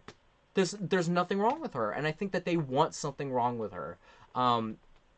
And for any Big Brother 25, 26, etc. contestants, can we stop with this whole thing where, and I'm going to say where it's done to black women, because it is happening to black women specifically, where they say, we're going to have to lock our doors from Taylor. She's gonna be so mad. She's gonna explode and all these things. Like, y'all are painting a stereotype on her. Like, it's so weird. And I think what it is, it's the same thing with what they did to Davon and Bailey, where they expect her to be like, and I thought it was wrong on the All-Star season, but I guess I could look past it because on their seasons, Bailey and Davon got into fights, but even then, I was like, come on now. But this season, as literally, and I'm not saying I give them a pass, but I'm just saying I could kind of see why you would think they would pop off on you, but they were like, Christmas said, I'm going to get stabbed, which was so fucking weird. But with Taylor, Taylor has given no indication to these people that she is explosive, that is temperamental, that she's anything other than just a nice woman. And they're saying how she's gonna be explosive. She's gonna be so mad. They're gonna laugh at how mad she is. They're gonna have to lock their HOH doors. They're gonna be scared of her. All these things. And I think it's because they're expecting her to be a certain way because of the stereotypical ABW archetype. And it's just unfortunate because I know from hosting I Love Money that a lot of the black female contestants I've hosted, and I know I've heard it from past alumni from Big Brother, where they feel like they need to censor themselves because they don't want to be depicted as a stereotype. And it's really unfortunate, and it's not fair that certain people have to go onto Big Brother censoring themselves out of fear of being depicted or perceived a certain way. And Michael, of all people, is the one that said, are we sure that she's talking this way or that she's really arrogant or whatever they're trying to label her, or is she just from a different background and we're not understanding it? And I think people really need to be more culturally aware before going on Big Brother because not everyone's going to talk the same. Not everyone's going to have the same lingo, attitude, dialect, whatever you want to call it. And something that you may take as one way is going to be taken a completely different other way. And that's just how it is. America is a salad bowl. I don't like to call it a melting pot because a melting pot says that we're melting all together. It's a salad bowl of all these different cultures and all these different people and all these different things. Not everyone is going to have the same dialect and tone as you. Um, so it's just unfortunate because I have so many contestants that come on I Love Money, and they tell me beforehand that they're afraid that if they get in a fight with someone, or they're afraid that if they speak their mind, they're going to be perceived as an ABW or as many other things I don't even want to repeat because someone will take it out of context. And it's unfortunate. And listen, that happens in a game where 9 out of 10 of my winners have been black women. And Big Brother doesn't have that same history. And so many alumni come off the show and say that they had to tone themselves down or dial themselves back out of fear of being perceived that way. And it's just so weird how Taylor has been nothing but nice to these people, and they try to find anything to be mad at her for. Oh, she wore her finale dress for us because we asked her to and she did a runway walk. She's arrogant. Like, what? Were you just trying to set her up?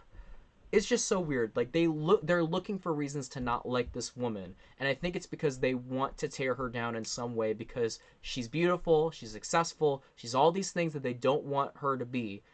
And it just makes me so mad, and it's not fun to watch. Like, when I say I love drama and fights, I love when people are in each other's face, cussing them out. You betrayed me, you're trash, blah blah blah blah, because you blindsided me, all related to game. I don't like personal. I like when it's related to game.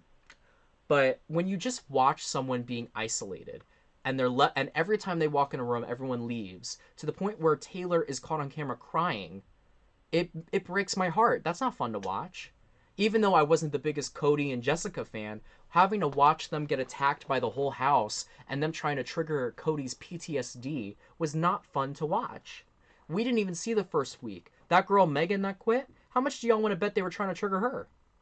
So Big Brother really needs to, and I've been saying this for years, I think that, and if I had the resources, I would do this. I think that each Big Brother candidate, however many people they have, I think that they have 32, like one replacement for each person. Take all 32 of them and schedule an experiment. We did this for my college, for my psych degree. You have an experiment, a social experiment lasting, what, an hour, where you take each contestant individually. You don't tell them what this is. You don't tell any of the people that sign up. And you have a 10-person, 1 hour experiment where, I don't know what they could do. Do like the prison experiment where you have 5 prisoners, 5 guards, or whatever. Have some type of mini social experiment where you just get people off the street. People will do it for free. People will do it for $25, $50, which is nothing with the millions of dollars CBS and Big Brother has. And just observe how these people interact with other people. Because you could learn a lot from someone by interviewing them in a group interview or in a Zoom interview, but there's only so much that you can learn. You're not going to know what you're really going to get with someone until you see them interact with other people. And you don't even need to tell these experiment people that they're going to be doing this for a reality show or that they're doing this with other people. Just make up a fake, oh, we're researching something, whatever. I mean, most experiments, they don't tell what they're researching because it can influence the experiment. So just watch them for an hour and see who they interact with, how they interact with. Like, I mean, it's great that they're doing all this training or whatever, but people glaze over the training. I mean, shit. For all of my jobs, they have the sexual harassment training. Like, every job I do, they do that stuff, or they do the training. And so many of my coworkers have said, oh, I just skipped that. So how much are they actually learning in these bias trainings? I mean, shit. They say that they train the cops, and look at all this bullshit that the cops do. So I feel every season, each contestant should be put through a mini social experiment for however. I mean, shit, you keep them in sequester for 2 weeks anyway. You might as well put them through this shit for 1 day at a time. That way we don't get this. Because everyone can say they're allowed. Because I remember they were boasting that, oh, these are allowed. These house guests are going to, not make one big alliance. There's going to be fights, all this stuff. And they're giving us nothing. They're just talking shit behind each other's backs like this is middle school, high school. So moving forward, they need to do that. They need to put everyone in a social experiment.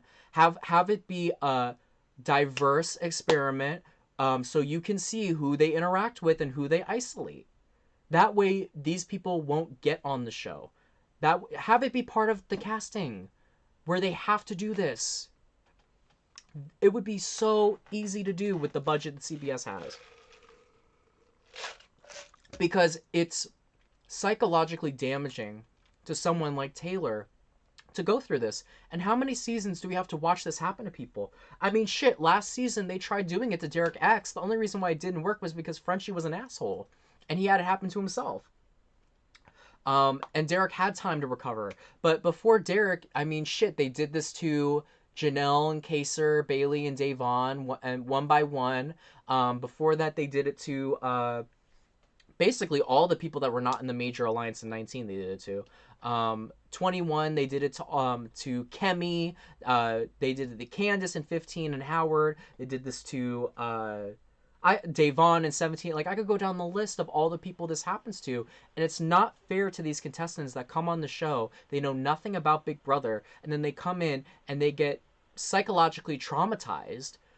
I get that this is a social experiment, but these contestants are signing up for a game. They're signing up to play in competitions, wear stupid costumes, and win $750,000. They're not signing up to be fucking hurled with microaggressions and isolated and picked on and criticized and all this stuff. They're not signing up for that. So it's just not fun to watch. No one enjoys watching it. And the only reason why people still watch the show is because the super fans are idiots enough to hope that the next season won't be the same. And two, millions of people only watch the show. They don't watch the live feeds. Woo, that was a long ass fucking rant. Let me see who's here. Okay, Keisha's still here. Brianna's still here. Sean's here. Hi, Sean. I hope you're doing. I hope you're doing better. I saw that whole thread and it made me really sad. I hope you're doing okay. Ooh, Brown Barbie's here. Hey, Deja, how you doing? Let me see what y'all are saying in the chat really quick.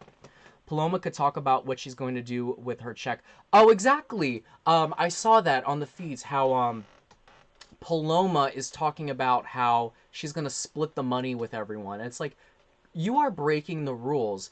And my thing is, I get that you don't want to intervene in a social experiment. You want to let it play out naturally or whatever the fuck. But there needs to be a precedent set. And I have to say, kudos to Big Brother Canada, because even though they fucked up when they evicted Jamar, they sent Kyle out the next. And even though that season was a flop, they were setting a precedent that you can't aggress people, you can't gaslight people, you can't do the shit that happens on Big Brother US all the time.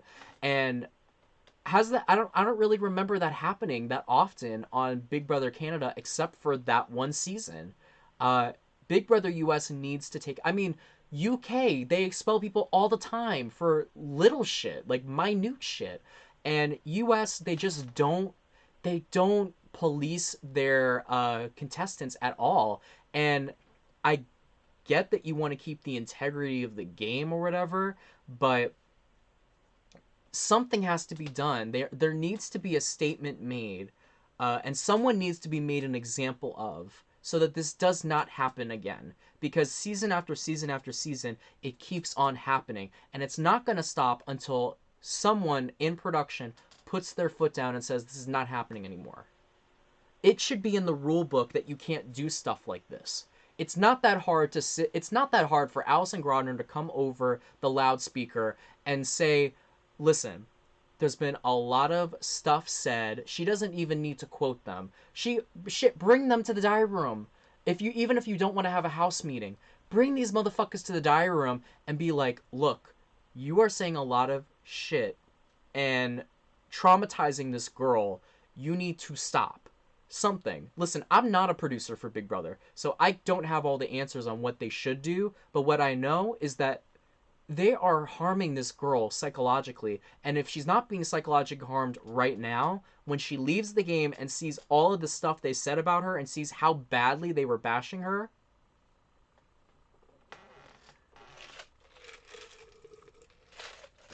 I don't know, I think that it's really affecting me more because I know who this woman is, because I know her through my friend. And it just makes me so sad that my friend Raven got her into this show, told her you need to go on, coached her through the casting process to get her on the show, gave her all of these advices on what to do. And Taylor is ready to play the game. And if she got a chance, she would probably dominate. She's a great competitor, really a great person, and has a good strategic mind, good strategic head on her shoulders, and she's not getting a chance to play, and that's just not fair. And I think I saw Sean say in the chat that they don't do background checks. You need to. They need to hire some people from Twitter, Big Brother Twitter, to dig up these people, because I know they do background. I can't say how I know, but I know they check our social media. They check our social media. But clearly, either they're not checking enough or they don't care. The fact that Big Brother Twitter was able to find out that Turner did that shit with Mr. Beast and he got on the show, like, come on now. Come on now. Because to me, I would have immediately expelled Turner from the cast immediately, because even though Turner hasn't done anything yet, I'm not even talking about whatever his sister said, because the sister, what the sister said can't be proven, and the sister has a history of saying racist shit, and the sister allegedly, she made a tweet saying that she made up rumors that her brother did drugs or whatever. So I'm not even talking about what the sister said, but the stuff where he like made up rumors that Mr. Beast was an abuser, you don't want someone in the game like that, because someone like him is gonna make up rumors about people in the house that's gonna be detrimental to their careers. Like, what is Turner gonna get put on the block and then make up rumors about whoever wins and be like, oh well, they said this and they did this and they make me uncomfortable or whatever. They need to start doing, like I said, experiments on these people. They need to be putting them in environments and seeing how they act, how they react to people, and who they talk to. And they need to be checking their backgrounds more. How did they not see that?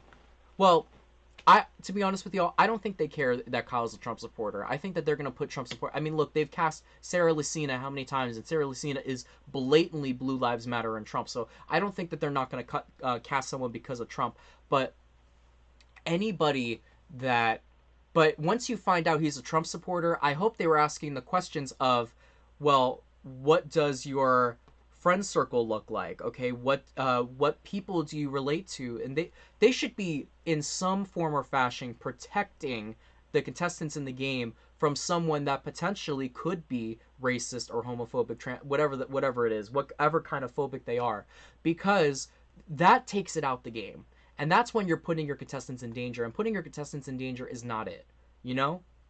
Just like how back in the day, for Big Brother 2, they did not do psychological evaluations. And that's how that maniac Justin that nearly slit Krista's throat on national television got on the show. That's why they don't have regular knives on the show. They have plastic knives, because of Justin literally putting a knife to her neck. Because they didn't do evaluations. They didn't do background checks. They need to start doing, they should have people from Big Brother Twitter hired to go through all of this shit, because they're able to find out things about people that I'm sure that they don't even fucking know about themselves.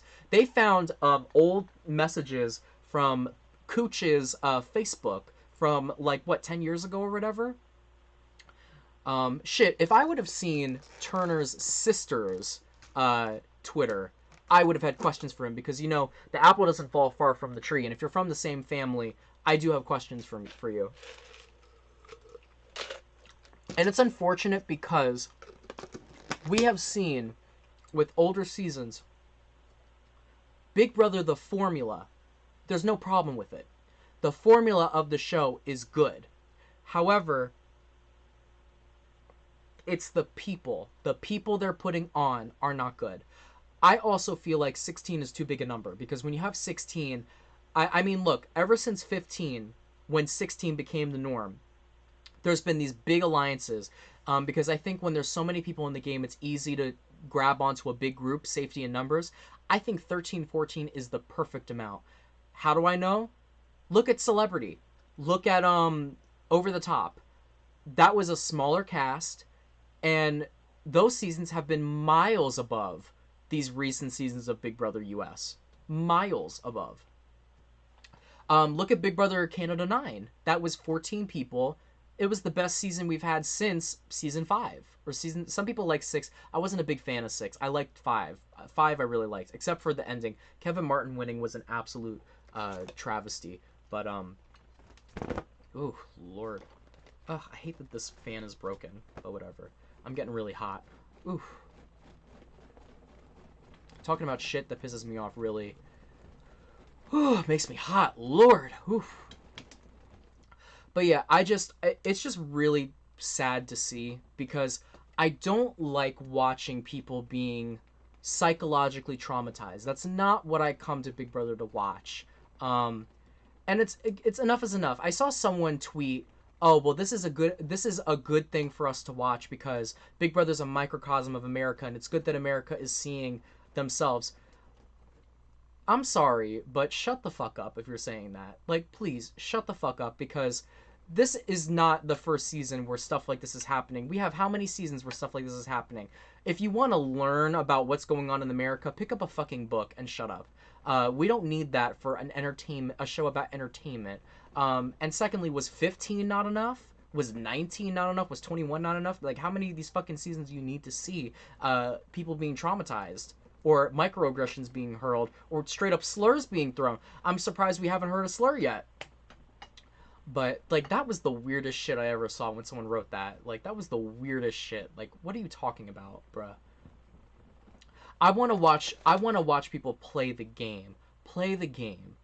That's all. Like, play the game. Don't isolate people. Don't traumatize people. Just play the fucking game. And I know it's only a weekend, and we should give them the benefit of the doubt, and we should wait, and hopefully things will change. But I don't really give a fuck. This is a terrible start to the game, and I don't want to. I don't want to support the show if it's gonna be like this every season. Like, we took one step forward with 23, and now we've taken 50 steps back. It's like they saw 23 happen, and they were like, okay, that is not what we want for this show. Let's dial it back. Like, it hurts. It hurts. I mean, honestly, I can't even say Celebrity is that much better, because we basically got that same shit on Celebrity last season with what they did to Mariah and what they did to Shayna. They need to stop casting these toxic ass people. I really am a believer that one spoiled egg can ruin the bunch. You know how when you go to a grocery store, you'll look for a pack of berries, and you'll see a really good looking pack of blueberries. Like, oh my god, really good. They're big, they're juicy, all this stuff. But then you look to the bottom, there's one that's moldy. Are you still gonna buy the blueberry box? No, you're gonna put that shit back and look for one that doesn't have mold. This cast is moldy. I think you got Paloma, who's moldy. I think you got Jasmine, that's moldy. I think you got Monty, that's moldy. I think that you got a couple of moldy motherfuckers in here, and it spoiled the bunch. I think that some of these people would be good on their own. I mean, shit, you've got Joseph. Joseph, who is like the kindest, sweetest guy in the house, and he hates Taylor. Why? Because he was told to hate her. And it's just like, I thought the same thing about 19. I thought those people were all trash, but I also thought that Paul being there is what allowed them, what enabled them to be trash. So one apple can spoil the whole bunch. One blueberry, one egg, whatever the fuck, and whatever. It's just annoying. They need to stop casting personality types like Paloma that are just like, I don't know how to say it. Like, I think y'all know what I'm talking about, though. I'm gonna check to see what y'all are saying in the chat. Let me see what y'all are talking about in the chat. I wish Big Brother US intervened more. Like, I get it's a game about the experience, absolutely not. Well, exactly. And the thing is that it's a show about entertainment. There's nothing entertaining about watching someone getting verbally harassed and isolated for like the whole season. There's nothing fun about that. I would love to know what their team thinks of this and how diverse their team is. Okay, so I actually can talk about that. So from what I know from the Big Brother casting process is the team is, I wish I had a picture, but the person I went through, the casting person that I talked with, was black. I don't know if he's the only black producer they have on the show. But if you guys have questions for me, leave them in the chat. But I don't want to say his name in case I go through casting ever again. But I do know that they do have a diverse. I think that Alex Stern had said that I think that she had said that their casting team is 50%. Don't know how true that is, but I've always said that I think that production should be the first step. I thought that even before they did 50% BIPOC cast, you need 50% BIPOC production team.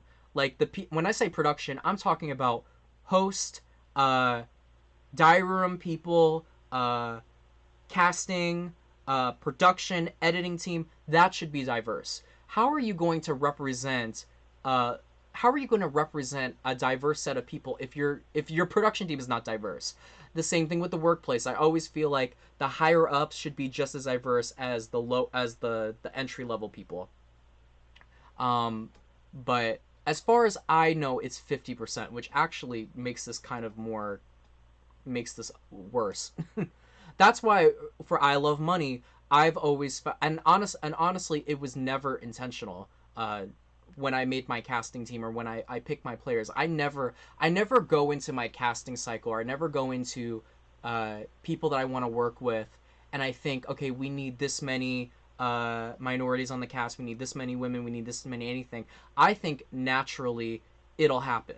You know what I'm saying? And it's just always naturally happen because naturally that's who I've been drawn to, and that's what's made the cast good. And I feel like any casting director, I don't feel like this 50% BIPOC thing should have had to be instated. I think they should have just done it from the get-go. What good is casting five white guys and five white girls that all look the same and have the same background on a show that's all about putting together people from different backgrounds together? What's the point of doing that? I've always felt like it should have naturally happened, but I think the issue stemmed from the fact that they didn't have 50% BIPOC on the higher up.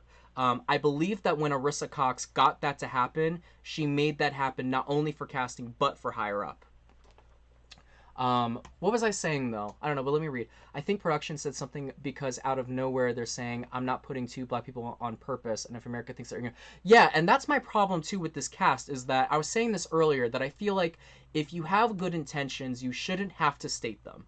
And the fact that this cast is harping so hard on, I think Paloma said, this is the stupidest shit, and I don't even want to say it because people are going to take this out of context, so they're going to rewrite what I say. But Paloma had said, I don't care if you're white, black, alien, like what? And I think someone else, I think Cooch had said, I think that Cooch had said, oh, I'm colorblind. And those are like the top two most ignorant fucking things that you can say. Like that's like one like I think I made a tweet. They checked all of the check marks on microaggression. They checked all the boxes. Keisha said it was Amira and Jasmine who were saying the cookouts led them to fail. I was talking about that earlier. That pisses me off so much to say that. Like, why the fuck would you say that shit? It's so fucking weird, man. Like, why would you say something like that? Ugh. They should have done it after Christmas. Honestly, they should have done it after 19. 19 to me was impossible to watch because Christmas, Paul, Josh, all of them were just Raven were just aggressing all of the people in the Minority Alliance and setting them up and isolating them. It's just so fucking weird. They've been calling her a bit. She says she's an ugly bitch or whatever the fuck Jasmine said. In her fucking hick ass voice, but country bumpkin. But it's just weird. It's like, why are they letting this happen? No one wants to watch that. John Zhao said there are so many articles about what happened and CBS won't post a response. They never do. I mean, when Evil Dick was on the show, there was a whole petition. America petitioned for that guy to get kicked off the show, and they never responded. They never kicked him off. They're not going to do anything. Two people on the show, I forgot their names, but they were saying, thanks a lot, Kuka. Yeah, and Keisha was confirming that it was them that said that. And that makes it even worse. What are my thoughts on Turner? I think I said this earlier, but, this motherfucker Turner, I think I said it earlier, I don't think he should have been put on the show. And it has nothing to do with those claims that his sister were making, because I don't even believe that. Because his sister, if you look through her Twitter, she has a history of lying about the brother. She made tweets saying, before Big Brother even happened, she made tweets saying, oh, I made up a lie that my brother does hard drugs and everyone believes me, ha ha ha.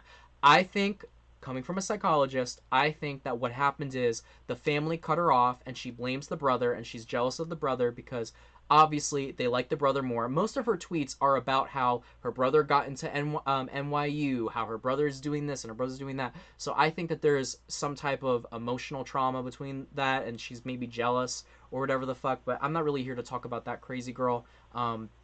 She made tweets about saying the N-word and all that stuff, so I think that she projected all that stuff onto him because she's mad that he's succeeding. My issue with him is all the stuff he made about Mr. Beast, and to me he should have been not cast on the show for that, because he made up rumors that Mr. Beast abused him, or that Mr. Beast was abusive so that he could get views on his YouTube. Someone like that does not need to be on the show. That's a gaslighter. That's someone that's gonna make up rumors and bullshit about people. He does not need to be here. So even though I don't believe what the sister said, I still don't think he should be on the show. Other than that, he's not giving anything on the show. Like, I don't even know. I don't even see him on the show at all. I hate that they usually go for POC that are half white. Like, well, I said this last year that I thought that that was what they were gonna do. I thought that was gonna be the loophole in the way that they went about it. Um, Pooch is from Staten Island. So yeah, I was saying this earlier that he's a New Yorker, but I don't really count him because he's from Staten Island. The storage room tools talked about Taylor. They talked about her mom. Whoa, why are they talking about her mom? See, it's so weird to me when, okay, it's one thing when, and I feel this way about fans and I feel this way about house guests. I feel like, okay, these 16 people signed up for America to criticize them. They did. Even though I don't think they should be, and I don't think we should come for them personally. I've never come for a house guest personally, unless they came for me personally. JC Mondix, whatever his name is, came for me personally, and to Monica. But other than that, I'm not going to come for a house guest personally. If I see them at an event, I won't say anything. If I see them on Twitter, I won't say anything.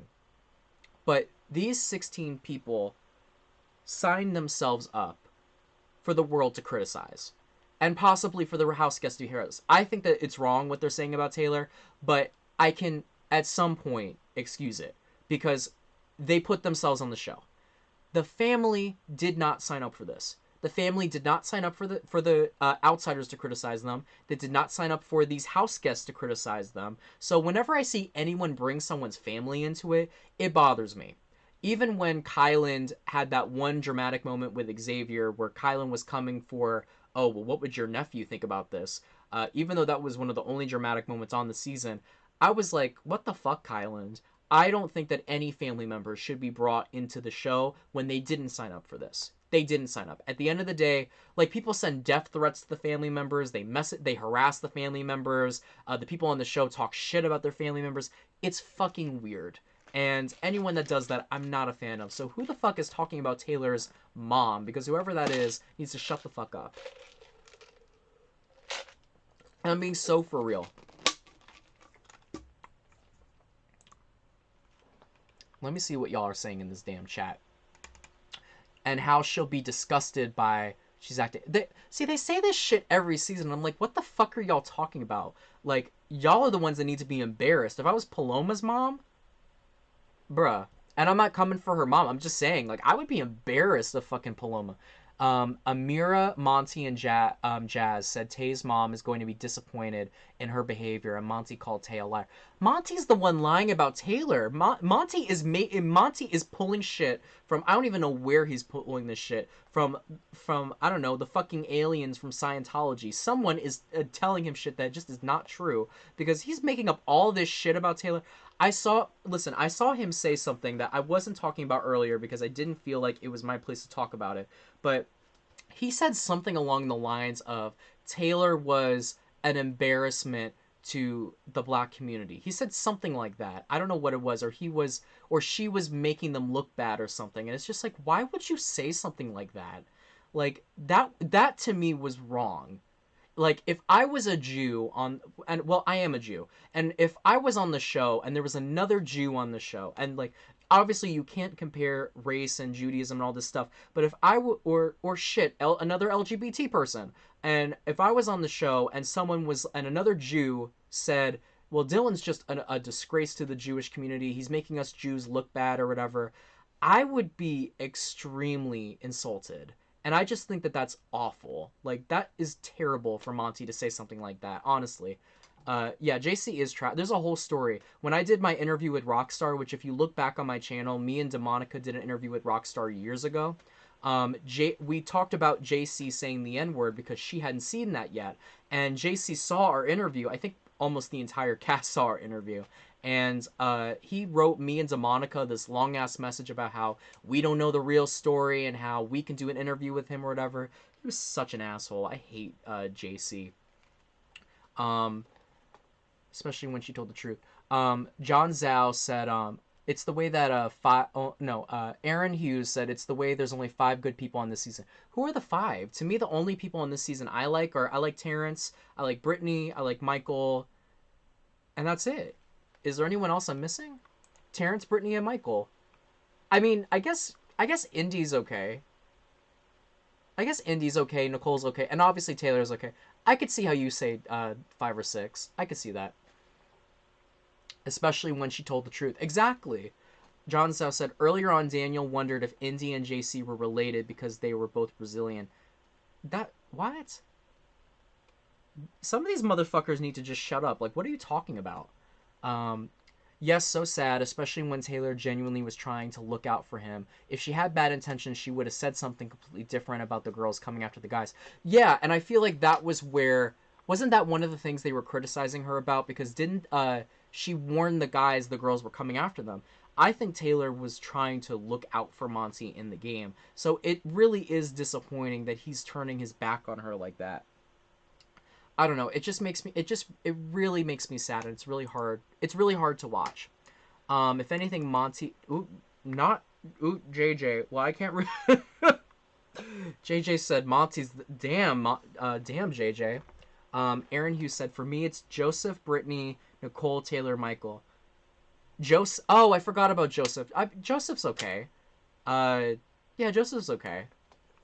Has Indy done anything bad? I really see, like, I can't watch the feeds. I can't, because whenever I watch the feeds, I get really annoyed. So I'm trying my best to stay solely to the television show and just make sure that I know what's going on in the house so I'm not blind. Like, if I was only watching the television show, I probably would have liked Paloma until the end with the obsession with Taylor. Because if I was just watching the show, Paloma has not done anything wrong on the show. She's unhinged, she's annoying, she's all this stuff, but I like crazy people.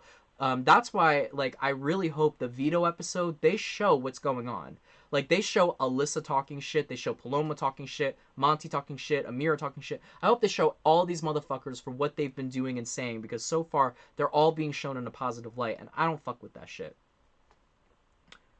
Ooh. Ooh, what is this? What is happening? Oh my god, on the feed, on Twitter. Someone called someone the C word?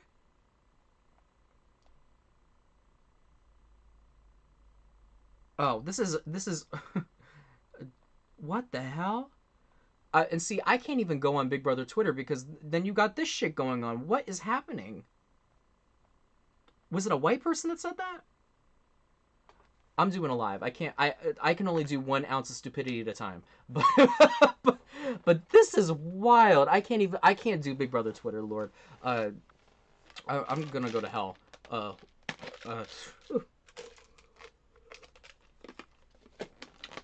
Anyways, how long have I been on here for?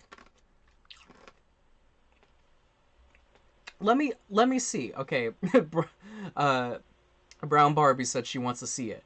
Okay, I'm reading a thread. This is, oh my god, look at this name. Paloma is a BB icon.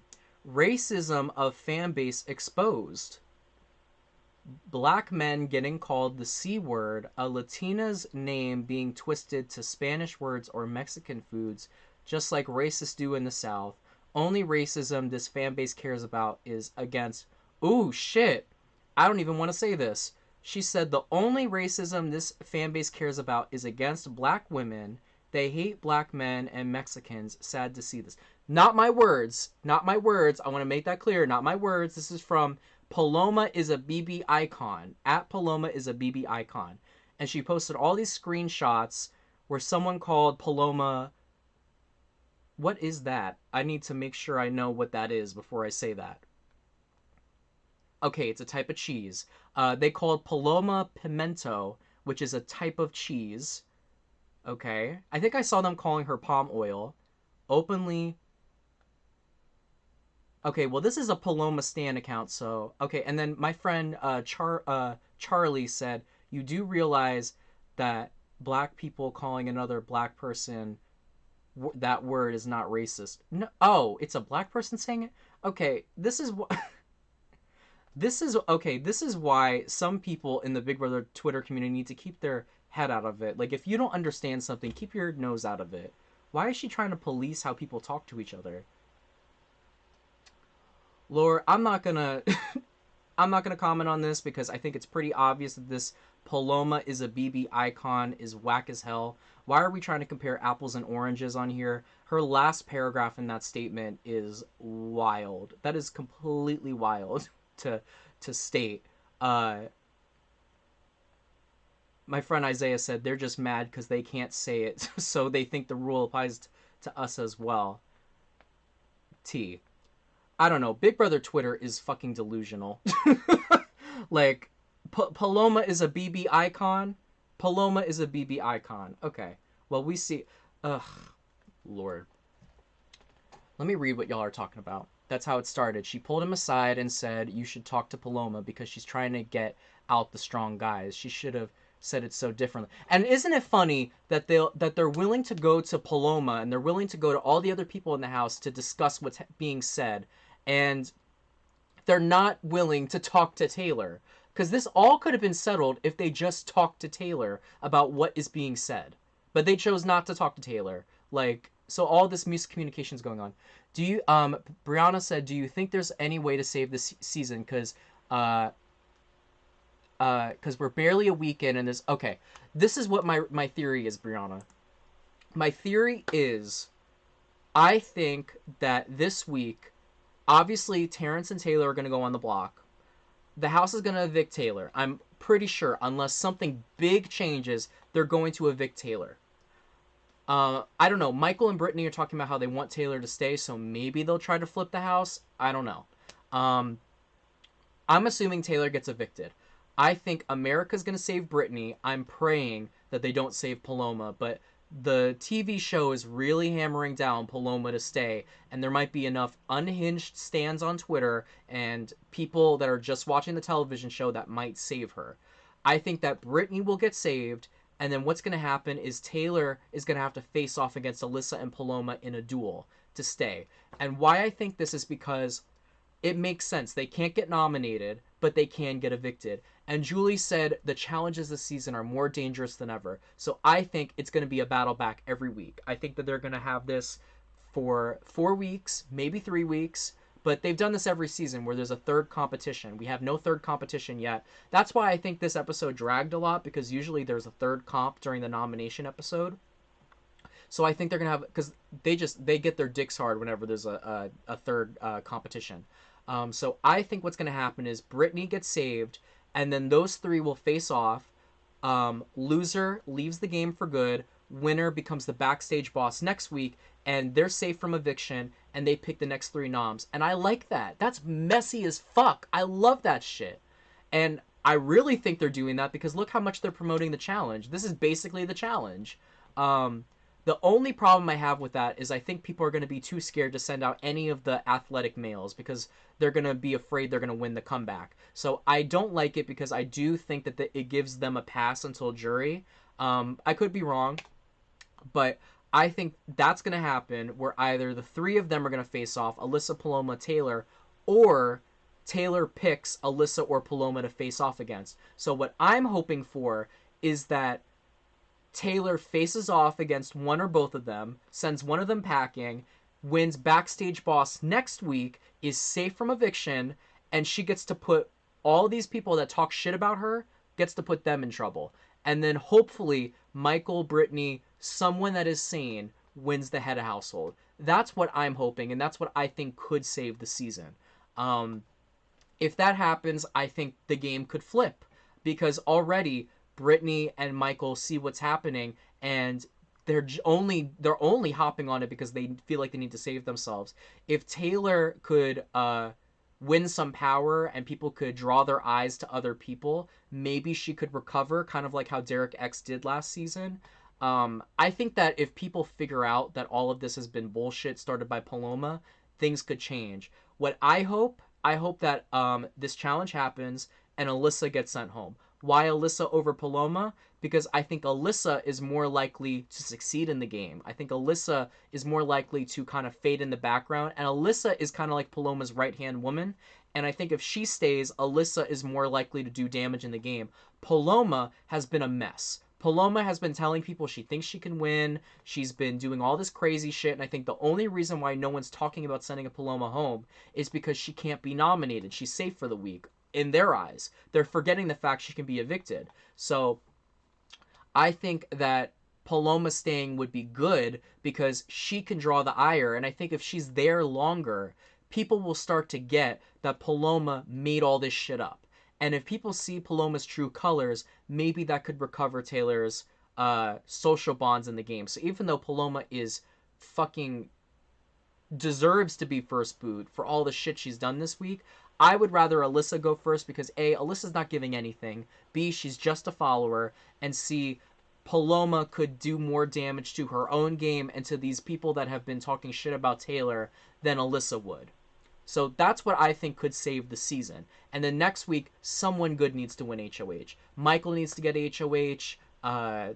Brittany needs to win HOH. Someone decent needs to get the head of household for next week, because we've seen one HOH can completely change the game. I think Big Brother All-Stars 2, I think that season could have been great if Janelle, Kaser, Davon, etc. won their respective HOHs the weeks they got evicted. So I think that's how the season could get saved. But we're just going to have to wait and see. Oh, this is about the Stan account. Brown Barbie said no comment. Brianna said, yeah, that Paloma Stan account tweets in defense of her all the time. They're delusional. It kind of reminds me of when there was an account tweeting about Tara. I don't understand why the backstage people haven't been campaigning. I think it's because they know they're not going on the block, so they feel safe. Jackson, hey Jackson. I feel like it was the last straw when she cried in the bathroom. I was so sad when I saw that, y'all. I was so sad. They know they can still be evicted. Yeah, but I don't think that they're focusing on that. I think I mean, shit, Paloma thinks that she's got the game won. She thinks that she's got the check written out to her. The edit last night was surprisingly accurate. I did feel like the edit was accurate, but it was showing these people in a really good light. But again, it only was showing the first week or the first couple days. So I'll give them a pass. But like I said, the next episode better show all of the shit talking that is being done about Taylor. If it doesn't, I'm going to be very disappointed, and I'm gonna raise an eyebrow or two. So yeah, someone did spot the difference with Paloma and Aaron Grease. Yikes. Oof. Okay, well, what are my closing thoughts before... by the way, be sure to like and subscribe and share with your friends if you haven't already. And I'm going to try my best to do recaps about the show. What are my closing thoughts on everyone? My closing thoughts are, this is an extremely bad start to Big Brother, but we've seen in the past, bad starts can turn good.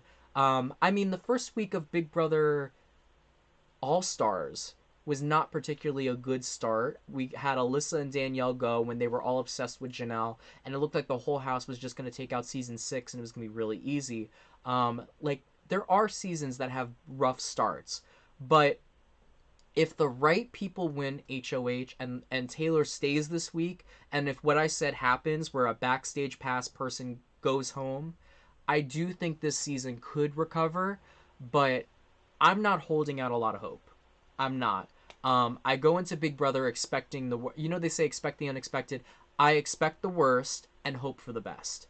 That's kind of where I'm at with Big Brother, and that's how I always have been with Big Brother, because if you expect the best, odds are you're going to get a Big Brother 22 triple eviction where they send home Kevin, David, and Danielle all in one night.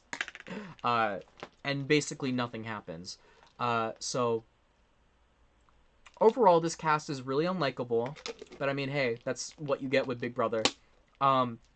Daniel's HOH has been a flop, and I don't have a winner pick. I'm just gonna say Brittany for shits and giggles, and yeah.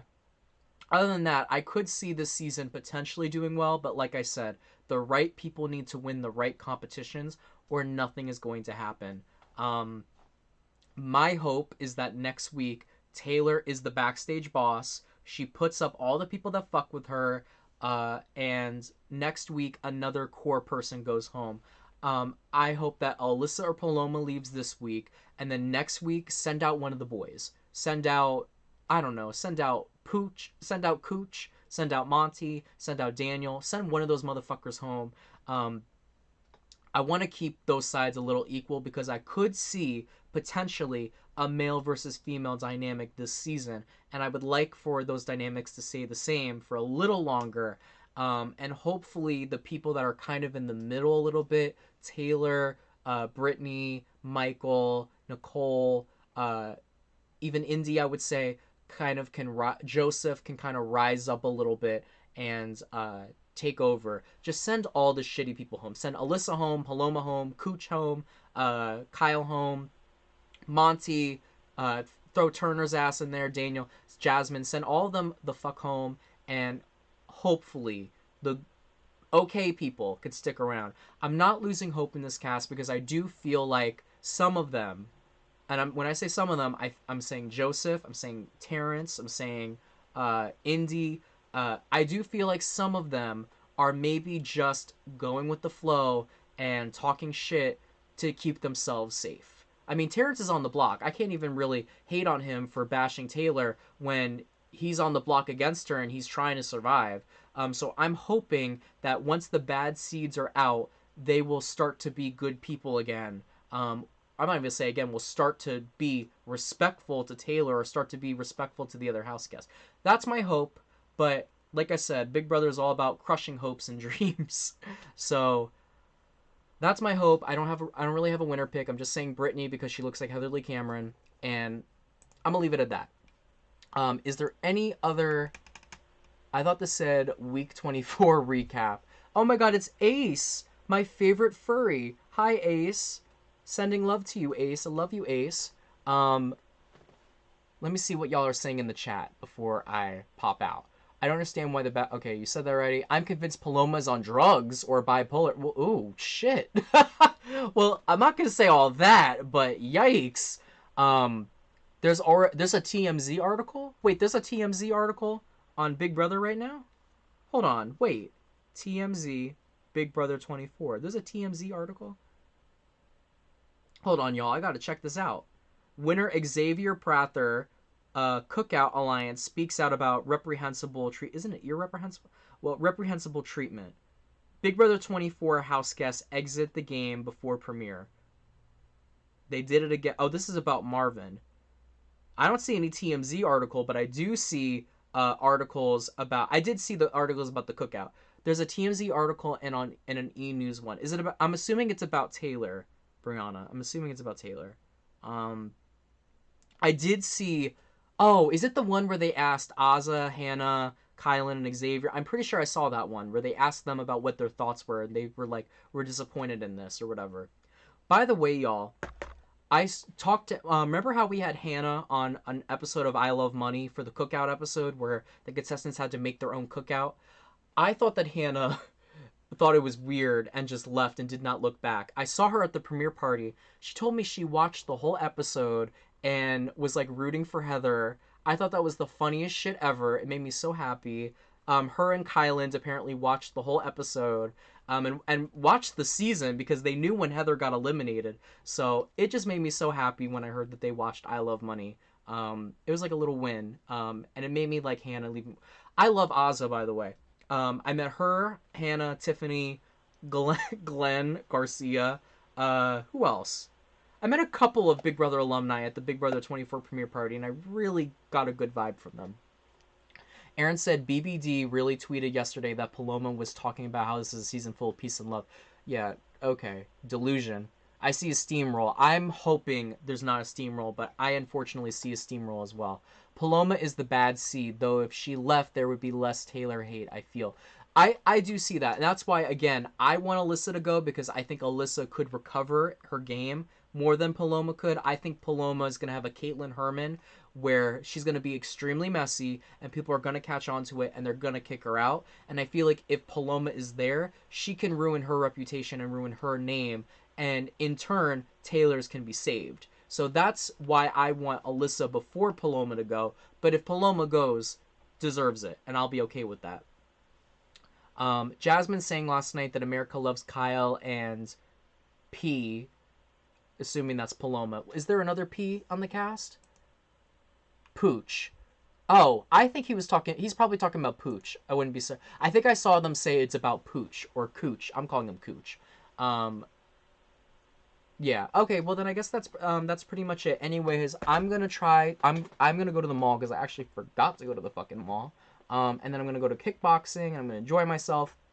I got to shower, shit, and shave. I look disgusting. But thank you all for watching. If you like what I do, hit that subscribe button and like and share with your friends. And I will be back maybe on Thursday. I don't know if I'll do a recap for every episode, but I'm going to try to do more recaps this season because I actually do enjoy talking Big Brother with y'all. But like I said earlier, if this season is not good, I'm going to stop at some point. I did it with all the other Big Brothers. If I don't enjoy watching it, I'm not going to recap it. Anyways, I love y'all. I will see y'all later. Until then, stay tuned, stay subscribed, and stay bitter. Anyways, peace out, Girl Scout. Bye. Oh, before I leave, thank you to the following people for tuning in this episode. Thank you, Savage Evan, Aaron Hughes, Maya, Keisha Glaves, Brianna K, Mysteriously Kind, JJ12792, The Brown Barbie, Sean, John Zhao, Jackson, and am I missing anyone? Oh, and Ace Squirrel. Okay. Thank you, all of you. I think I said Brianna K already. Anyways, bye, y'all.